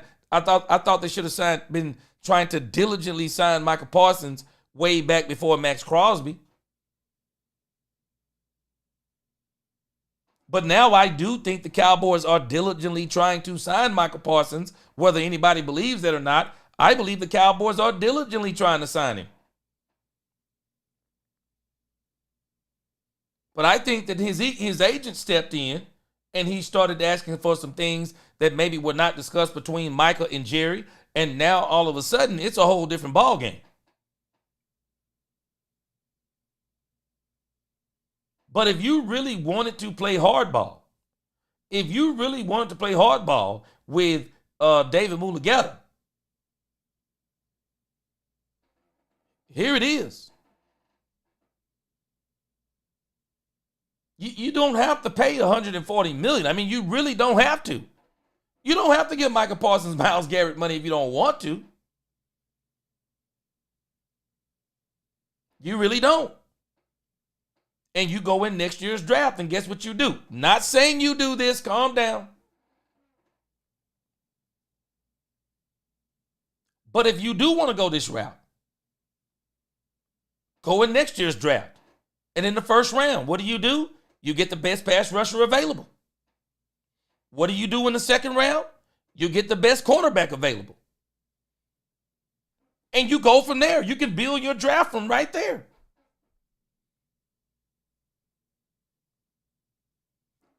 Michael Parsons is not a quarterback. I'm not trying to hurt anybody's feelings or make anybody mad. Michael Parsons is not a quarterback. You actually don't have to play these games with David Mulugeta if you're the Dallas Cowboys. And I'm only saying this because the Cowboys are going to have to start deciding on whether or not this is actually a negotiation or you're just kind of waiting and then you're going to cave in. Because if you're going to cave in, please get the deal signed. Call David Mulugeta and say, hey, man, whatever you want, and we're going to sign it. But if you're truly going to say, hey, man, we're not putting up with this mess, and you're not going to push us around as a franchise, David Mulugeta, tell you what we're going to do. We're going to leave Michael Parsons on he's already signed a fifth-year option. If Michael don't play this year, he forfeits money. If Michael don't play this year, he forfeits money.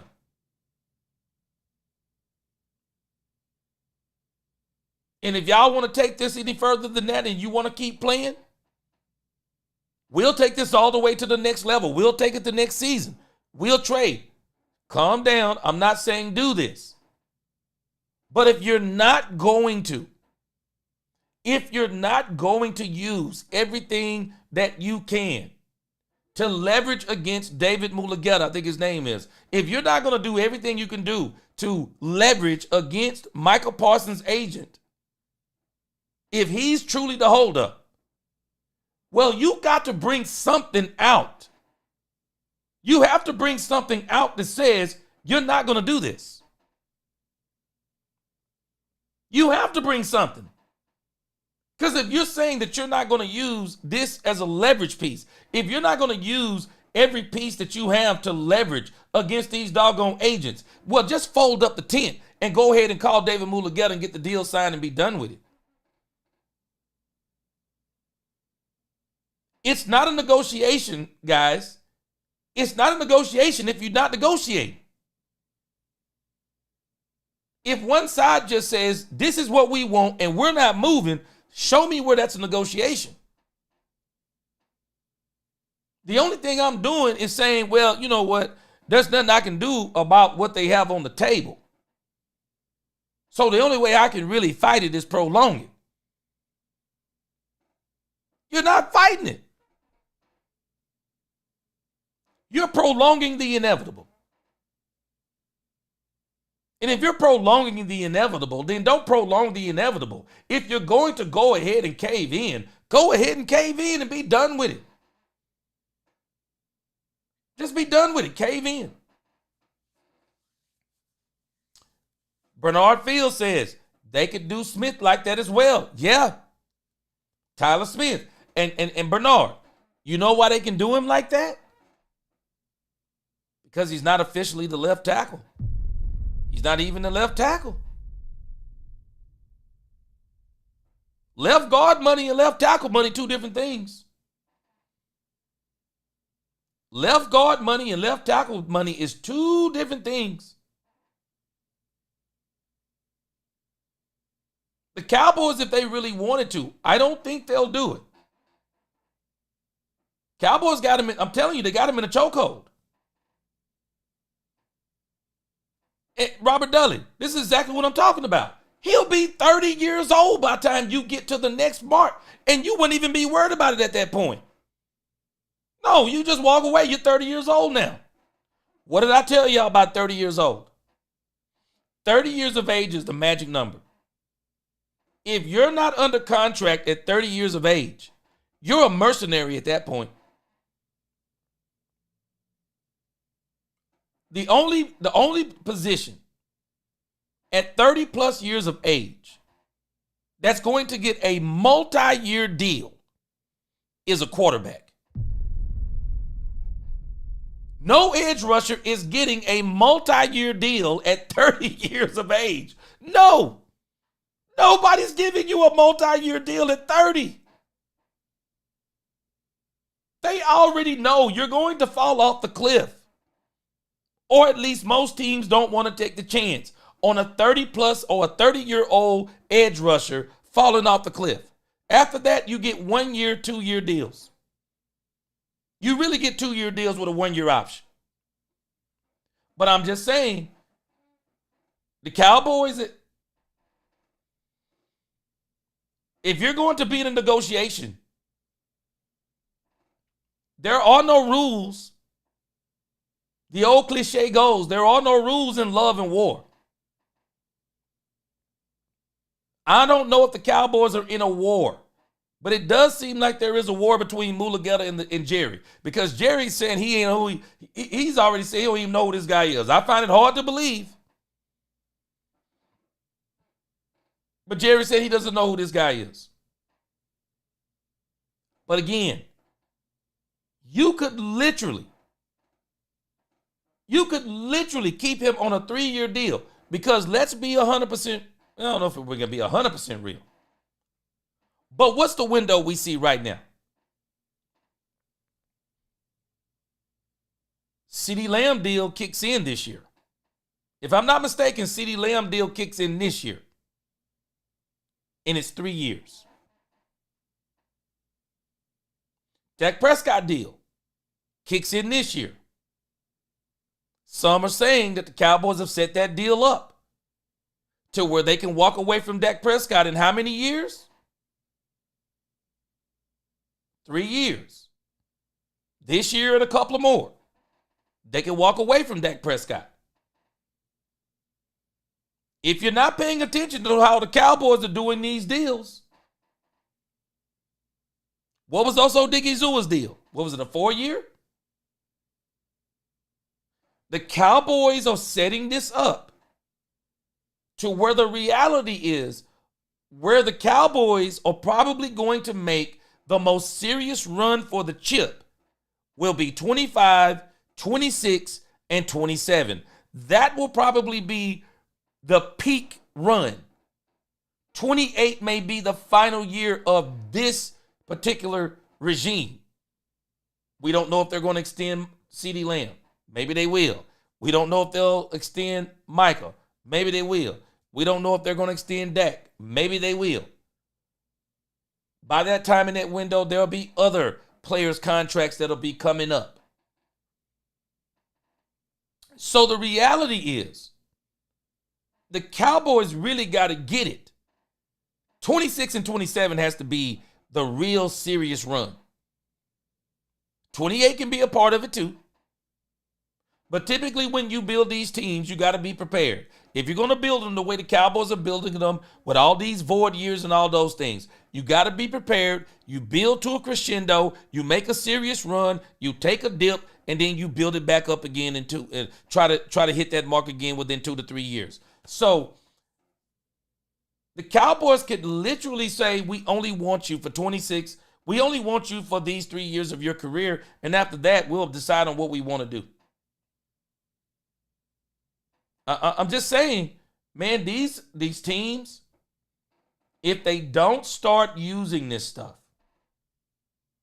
if teams don't start using this stuff, if you don't start using every leverage piece you have, these agents are only going to continue to drive up these salaries and run these teams. And I don't have a problem with players getting their money.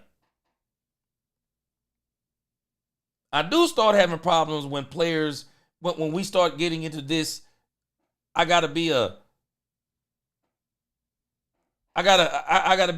million more than this player or a million more than that player. We got a deal and now I gotta go back and block. I got problems when we start doing that stuff. Mitchell Green said you pay him the way you can manipulate the cap by adding void years gives you flexibility. They're gonna do that anyway. Yeah, we know they're gonna bring in those void years, Mitchell Green, for sure. For sure, they're gonna bring in the void years. But man, you could really bend them over a barrel, Mitchell Green, just by saying, "Nah, bro, we're gonna roll with the franchise tag. We're gonna roll with the franchise tag for 3 years." They could literally do that, and there would be nothing that David Mulugeta could do. There'd be nothing they could do. And so that's why, for me, I'm just saying that this is either a negotiation or it's not. And a lot of times these deals with the Cowboys especially, they don't seem like they're negotiations. They don't seem like negotiations to me. It seems to me the Cowboys just get bullied with these contracts and people just move on. They just move on. Madman, let me tell you something. People do not understand. This is a fact. Alfredo, I don't see a deal. Madman says he don't see a deal in 2025. Jerry himself said Michael's under contract, betting they're planning on tagging him. This would be a bombshell. They can. They can absolutely tag him. They can. Gregory Davis, I believe there's a deal in place for Michael. I believe the reason it ain't signed is the length and not the money. I don't think it's the money either. I think it's the length, Gregory Davis. I think they're arguing over years. I'm thinking the Cowboys want longer years. Michael is trying to get contracts like a quarterback. He wants them shorter years so he can go back and he can hit the lottery again. But I'm telling us, these teams have better figure out a way. They better figure out a way to start battling these agents, because if not, there's no more negotiations. The agents just come up with the contracts they want and you're done. When do these deals actually become negotiations? Johnny Blue said, this type of player comes along every 30 years or more. This is his last year of the contract. He's a free agent after this year. No. 2 franchise tags. Not the end of the contract. 2 franchise tags. Yeah, you got 2 franchise tags. They got him where they want him. The franchise tags are way cheaper than anything you could pay him year to year. Way cheaper. We're going to listen to 105.3 The Fan talk about this a little bit more. I want to see if they give some more insight. I'm pretty sure Brian Broaddus is talking about this. So let's check this out. So we'll go a little bit off script. We had 105.3 where they were going to talk about buy or sell. So what we'll do is 105.3 just released a video. I saw it when I was switching off the previous video. They just released a video on this. And I'm going to drop a video about this Micah Parsons thing here later on. See what everyone thinks about it. But I'm telling us, man, it is a fascinating discussion that the Cowboys, if they really wanted to, if they were really trying to have a negotiation, boy, they could have a negotiation. I don't think they are. I think that Micah Parsons is going to wind up getting signed. But I'm telling you, what Madman said, if that happens, wow, bombshell. Yeah, Brian Broaddus and these guys, they're going to talk about this. It just came out before. It came out. Matter of fact, it came out right when we were doing the Perryman thing. So let's check this out. Let the ad play. This is a very interesting discussion, though, guys. Very interesting discussion. Because I'm telling us, man, The Cowboys, if they were really trying to be shrewd operators, and Jerry really seems to have an issue with this David Mulugeta. This doesn't seem to be a Michael and Jerry issue. This seems to be a David Mulugeta and Jerry issue. All right, let's check it out. I think they're going to open it up with it. I hadn't listened to it, but I think they're going to open it up according to the title. They're going to open it up talking about the tag.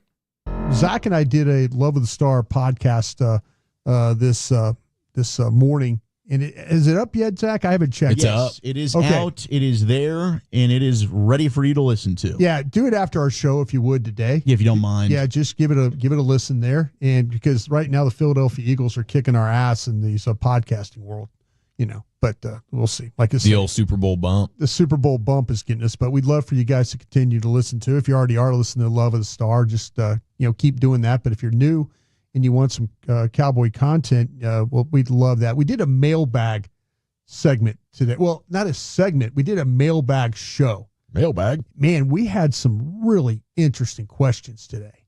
We had some great ones. From the great ones. And one of the ones I want to steal because I think it gave us the most debate between Wolchuk and myself. And I'll go to Zach last so he can kind of fill you in on the direction he went with this one. But the question was posed to us is you can only sign, tag, or let walk these players I'm about to give you. Okay. Sign, tag, or let walk. Okay. This is my first time hearing the players that they were asking about were Micah Parsons, George Pickens, and Deron Bland. Which player would you sign, tag, or let walk? And please tell me why you would do what you're doing. Give me your reason. Let's go with you first, Chief. Okay, sign, tag, or walk. Micah, George. Guys, this is a real life scenario. This may very well be what the Cowboys are actually talking about behind closed doors. How do they want to play this? I'm telling us, the Cowboys have to sign George Pickens. They have to sign George Pickens. George Pickens is, I don't know how to slice it, but you have to have George Pickens. Getting a wide receiver duo, the caliber of CeeDee Lamb and George Pickens, does not come along every day. Does a pass rusher like Micah Parsons come along every day? No, it doesn't. But you can't replace George Pickens with multiple wide receivers, at least in my estimation. But you could maybe supplement Micah Parsons if you could get, you already got two pass rushers. I think they're going to be very, very good. And maybe you could get a third one in the draft. George Pickens, you've already mortgaged a part of the future with George Pickens. You gave up a third-round draft pick for George Pickens. You have to sign George Pickens. You have to sign George Pickens. Deron Bland?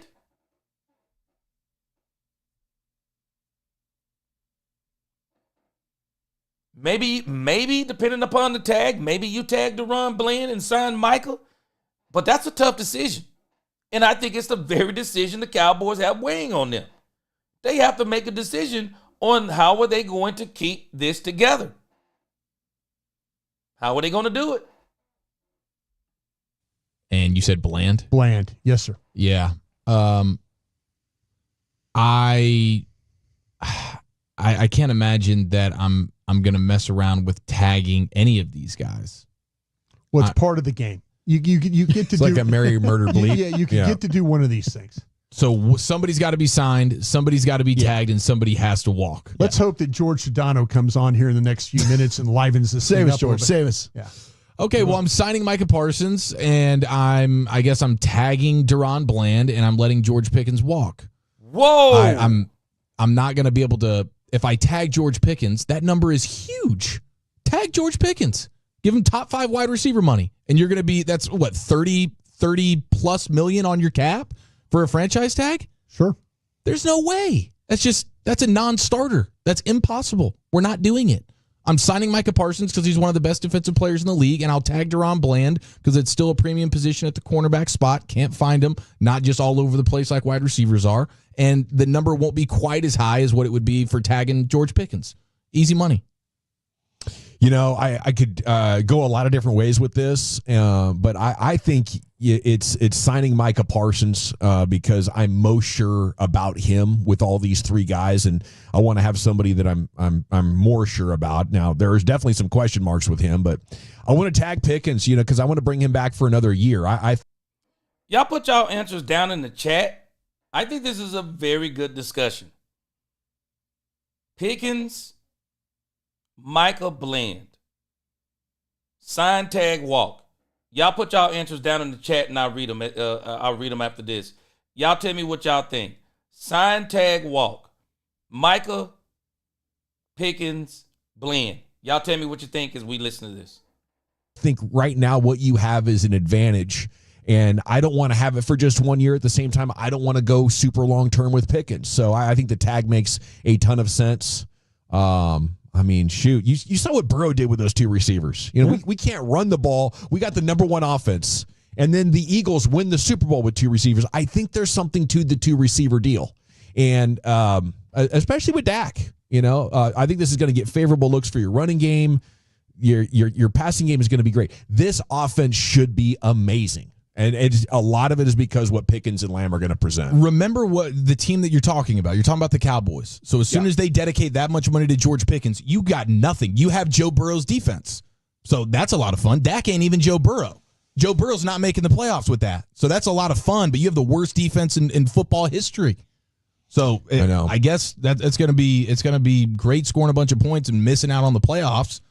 But that's what you're doing. You're not talking it. You're talking about Devontae Smith and the Eagles. Howie Roseman is not just paying Devontae Smith and saying, "Sorry guys, we can't pay anybody else." He's paying plenty of people. He's still going to have an awesome defense. Well, I don't want to pay the 25th best corner like top 10 money at his position. I don't think that's an efficient use of my cap dollars. Well, that was the constraints of this hypothetical. I don't necessarily want to tag either of these guys either. But Pickens is better at his job than Bland is, isn't he? The number 1 food for regular BMs, huh? Okay. Y'all give me your answers in the chat.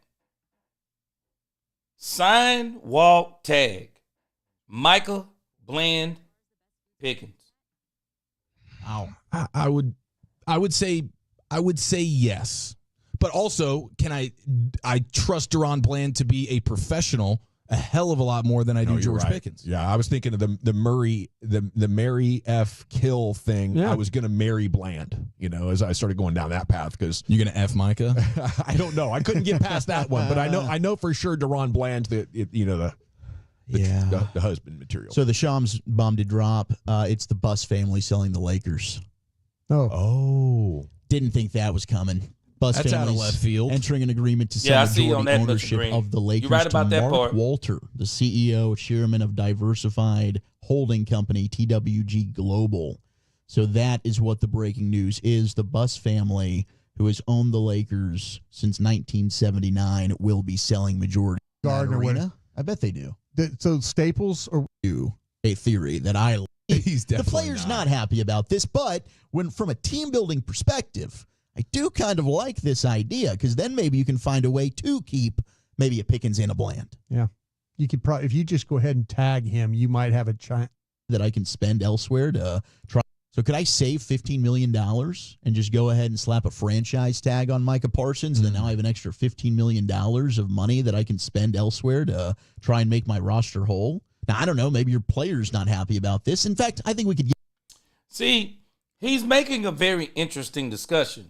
Because even though you can push money down into the void years, you could almost absorb the Micah Parsons money as a franchise tag. Brian Broaddus is making a great point. You could absorb. I'm going to show the figures again. You can absorb $28 million. You can literally absorb that. the salary cap is going up again next year. The Dallas Cowboys are going to guarantee that. Y'all watch what I tell you. This is going to be one of the most lucrative years for the Cowboys. One of the most lucrative years for the NFL in years, because they have the Dallas Cowboys playing 5 primetime games. They got the Cowboys on Christmas, the Cowboys on Thanksgiving against the Kansas City Chiefs, the Cowboys on opening night against the Eagles. The NFL is pulling out all the stops to raise the money up so that they can get this salary cap money up even further and get more TV money. So the salary cap is going to go up. You could easily absorb Michael Parsons' franchise tag hits. I'm just telling you, you can. You can absorb them. $28 million next year. The cap will go up that much.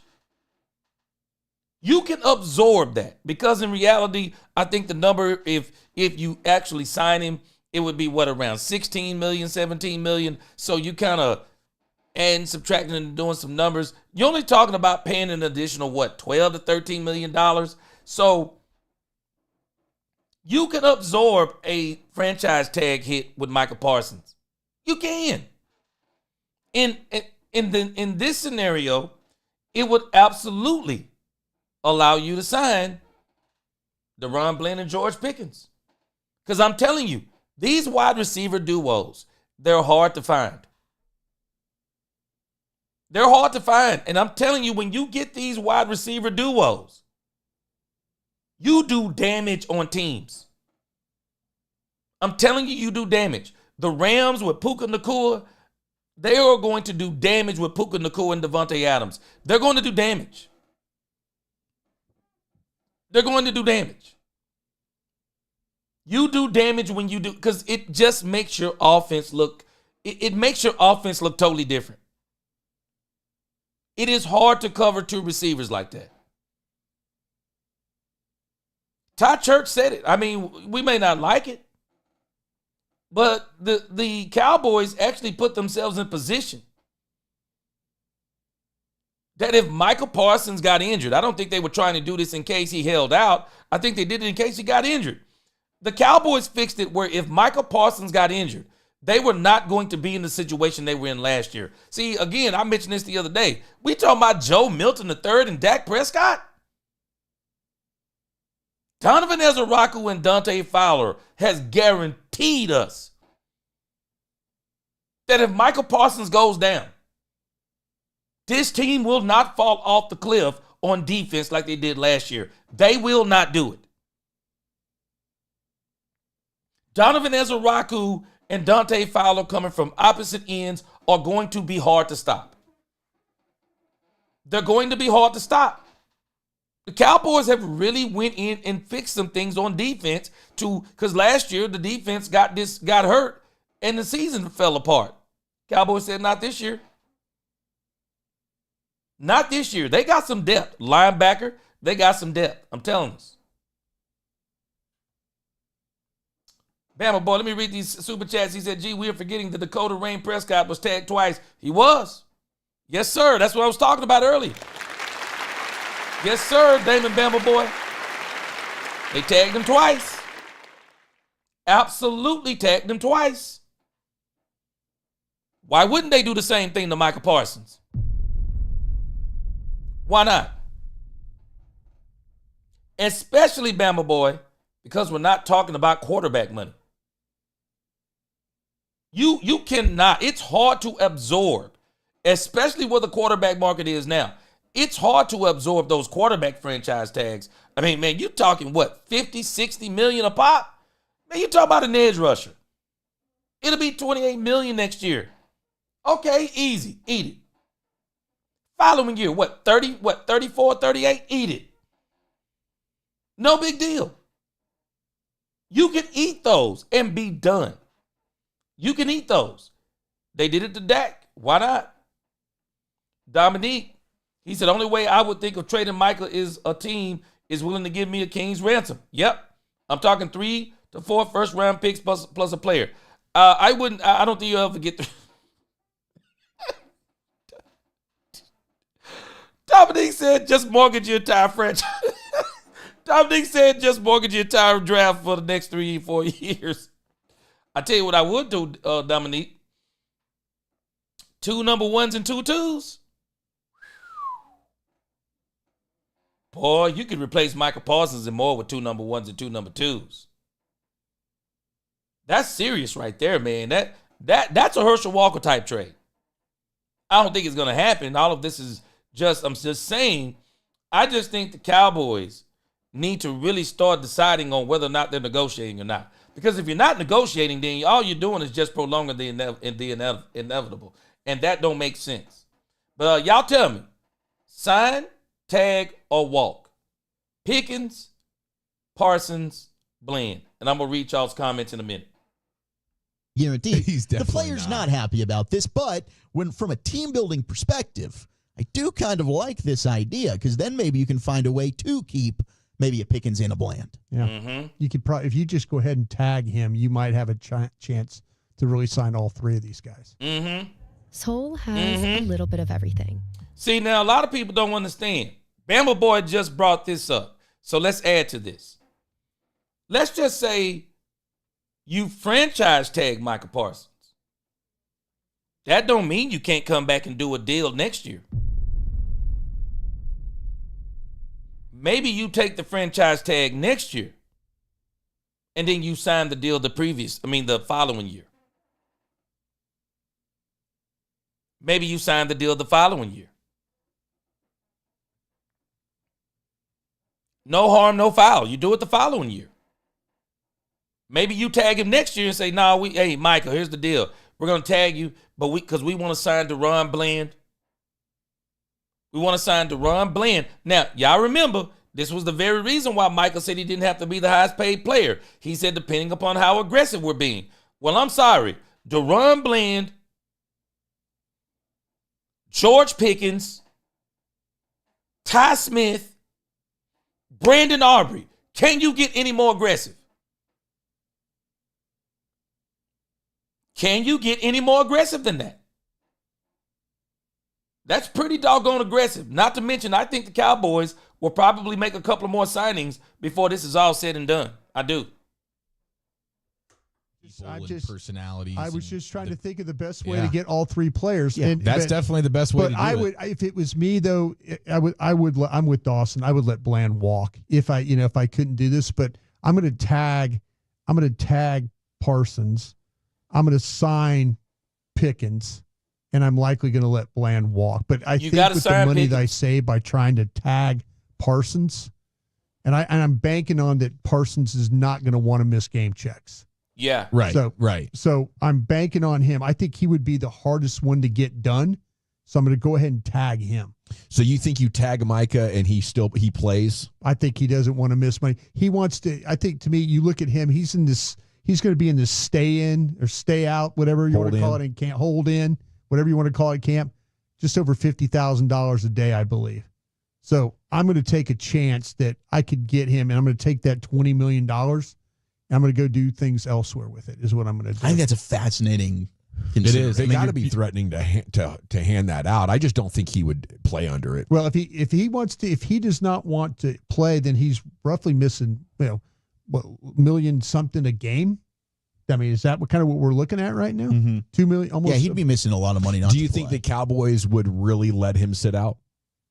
Or would they cave to what? This is what I would do. I would tag him, and I told you this. I would tag him, and like I said, if I had the feeling that he was going to hold out, I mentioned this. I would go get Von Miller and just try and put together 16 and a half sacks, not just from Von Miller, but Ezaraku, Von Miller, whoever else is going to Fowler. I'm just going to put together as many sacks as I can with those guys. If he wants to sit out, fine. If he's going to miss game checks, let's see how long he wants to miss game checks for.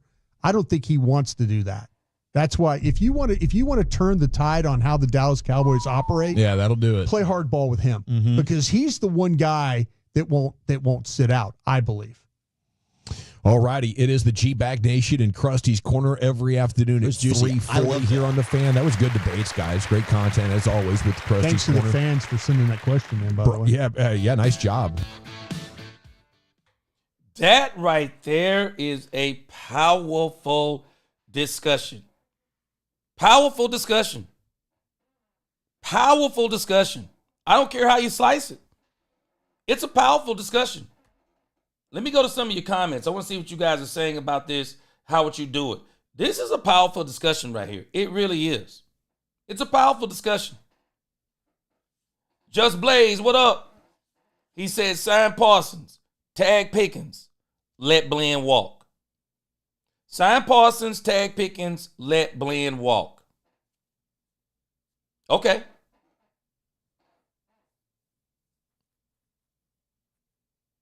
Let's see here. Richard Villegas. Sign George Pickens. Tag Micah. Let Bland walk. Boy, y'all pretty rough on Bland so far, aren't you? DC 4L. Mr. Brightside, what's going on with you? He said signing Parsons. He said signing Parsons to Heaney. Okay. Tell me what you would do with the rest. Troy Dudley. Hold on. Ghost of Mike McCarthy says something about timing out people. Okay. Let's let them get them in. Let's let them get them replies in. I want to see what everybody says. As long as they're not trying to be as long as they're not being rude. Hallelujah says, sign Micah. Bland. Okay, he says sign Micah. Tag Bland. Let Pickens walk. Woo. Bernard Field. Bernard Field said let Michael walk or trade for picks to ease the blow. Oh, you got me rolling. Bernard said he ain't even playing. Bernard said he ain't even playing with this. Hold on a second. It kicked me up to the top. Hold on. Let me see if I can get back down here where I was. Shoot, Bernard said he ain't even playing with this. Man, Bernard Fields. Boy, you dropped another bomb in there. I forgot about Sam Williams. And Sam Williams looked like he's poised to have an incredible season. Let me see here. I was trying to get back to where y'all were. It knocked me out. All right, let me see. I think this is where I was. Right around here. He's kicking me up. Okay. Richard said you can't find a number one wide receiver like George Pickens that can help CD now, not later. Man, I'm telling you, the one place where I am with this, you got to sign George Pickens to me. I do think you have to sign George Pickens. I really do. I think you have to sign him. I think it's just too hard to find. I think it's too hard. I think it's too hard to find that second wide receiver, especially that complimentary receiver. I mean, it is very rare to have two number ones. I mean, Jamar Chase and T. Higgins is rare. Puka Nacua, Devontae Adams is going to be rare. Devontae Smith, A.J. Brown. We're talking rare air.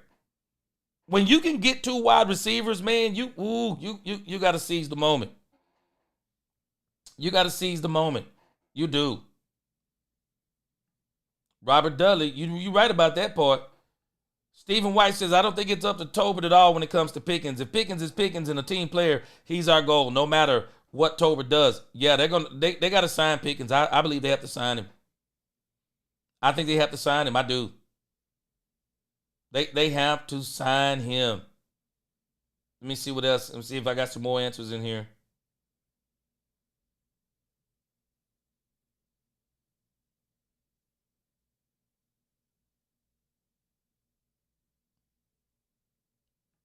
Yeah, I know. You had me rolling down. Yeah, they got to give up a king's ransom for you. Yes, sir. You said they got to mortgage their entire franchise. Michael Green, 2 1s and 2 2s. Man, I take that deal too. I'm telling you, Mitchell Green, shoot. 2 2s and 2 1s and 2 2s. Shoot. Where I sign it. Yeah, Bernard. I forgot about Sam Williams. Sam Williams I think he's going to be great this season. Cowboys are going to have problems again after this season. They're going to have to decide whether or not they even want to sign Sam Williams if Sam Williams comes out and be an absolute monster with this team. Troy Dudley said, now you have hit the real reason for not signing early. What if? Yeah.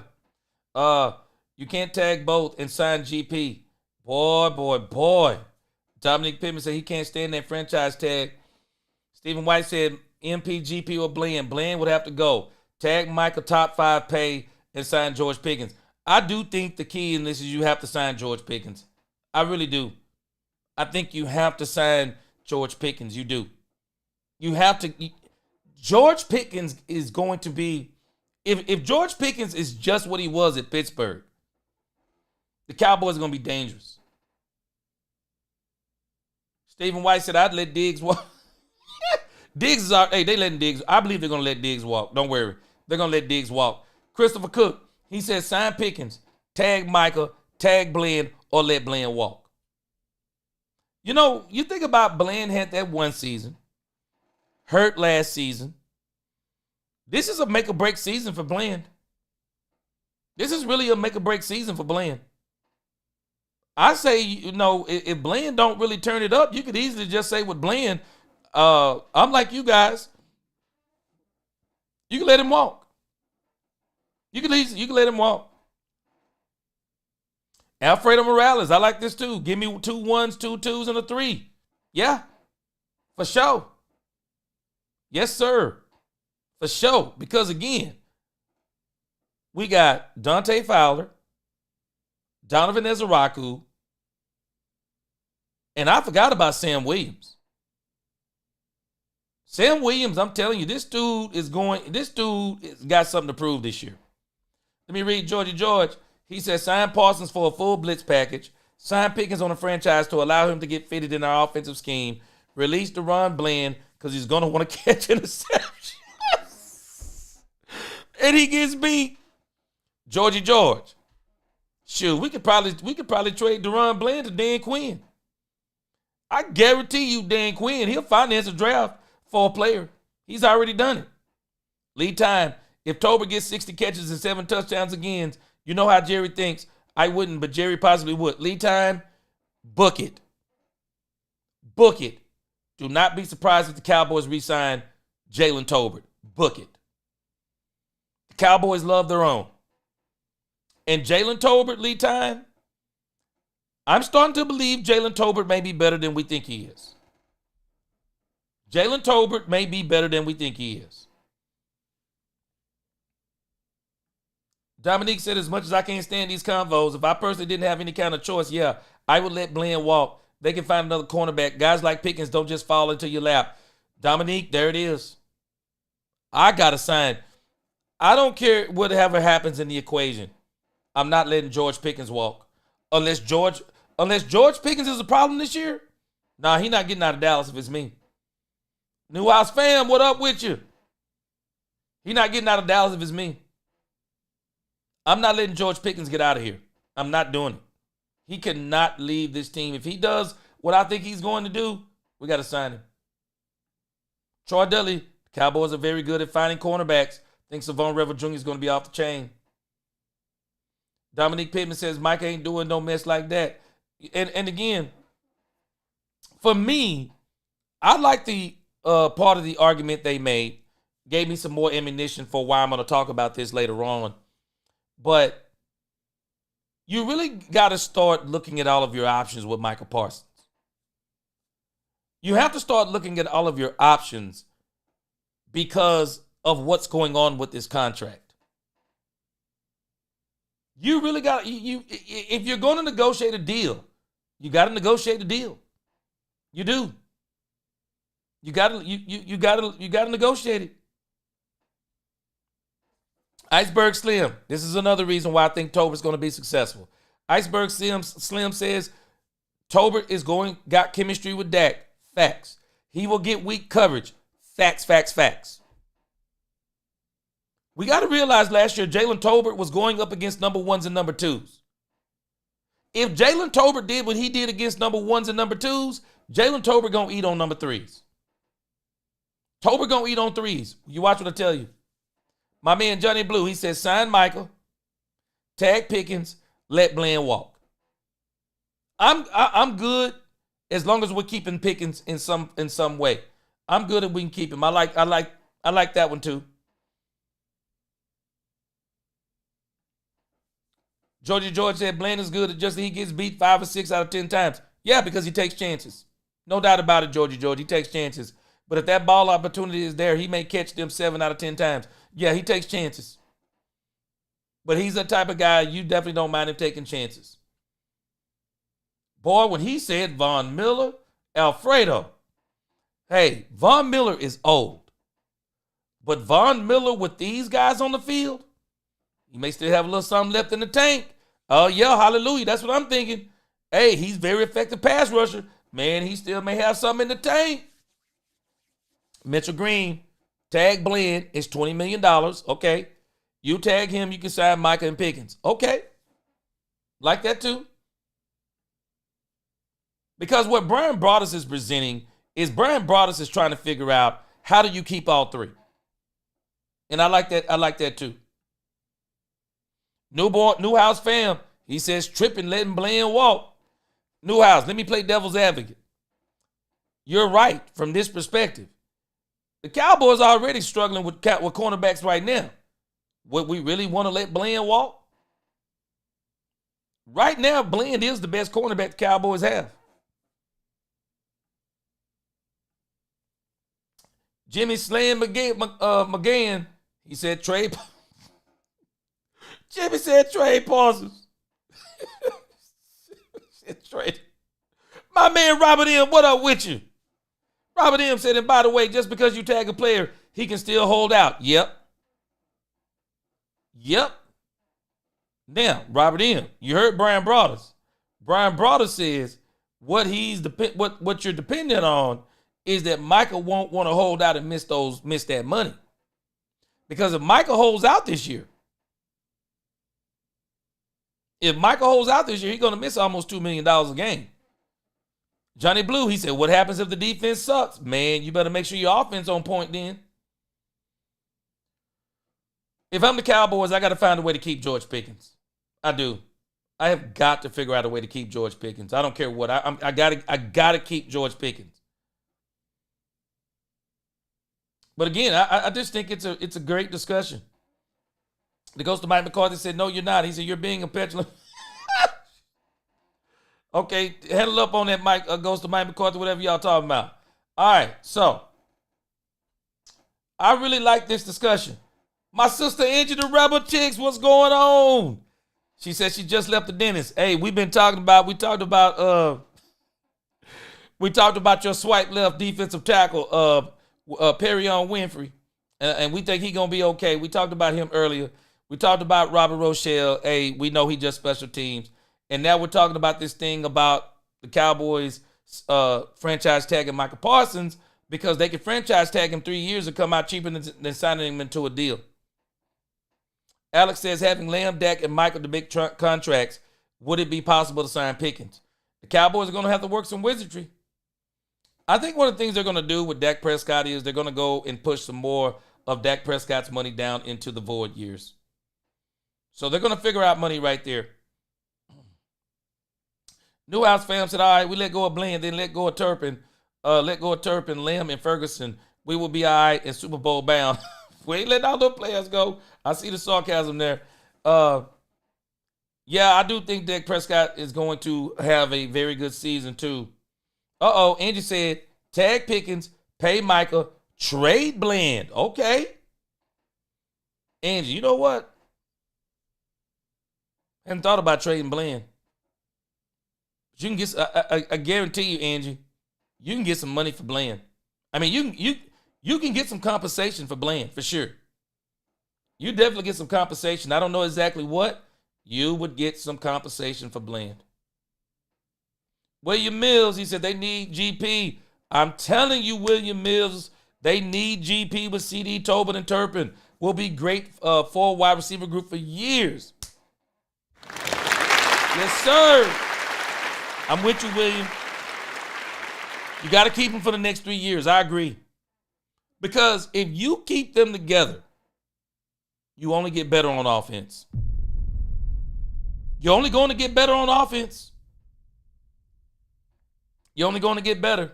And if Jaden Blue turns out, shoo, we own to something, guys. We are on to something. Alex. Facts.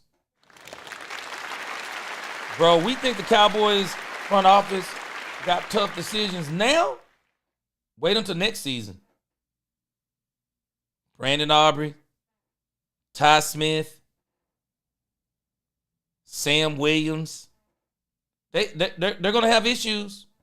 They got to decide if they're going to keep Trayvon Diggs, depending on what he looks like when he comes back this season. Again, George Pickens.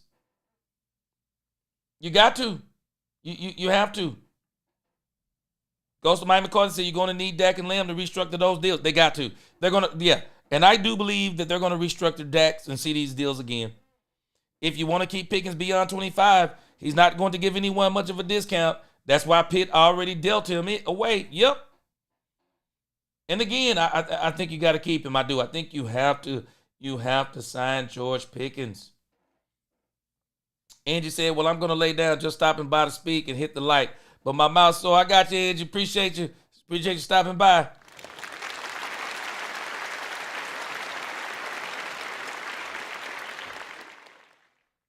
Yeah, we have to keep George Pickens, y'all. I'm telling you. Bernard said, I think we might shock a lot of folks and might get some deals on some of those contracts this year. Boy, that would be awesome. That would be absolutely awesome. Now, Bernard, the fly in the ointment is this. The Cowboys didn't act soon enough to sign Michael Parsons. That's number one. Number two, Michael Parsons went from saying there's no difference between $30 and $40 million to now saying every bit of he wants to be the highest paid non-quarterback in NFL history. So those are the fly in the ointment now. So now we just got to work with that. But at the same time, I don't blame Michael. I think the Cowboys want Michael to be the highest paid want him to be the highest paid non-quarterback in NFL history.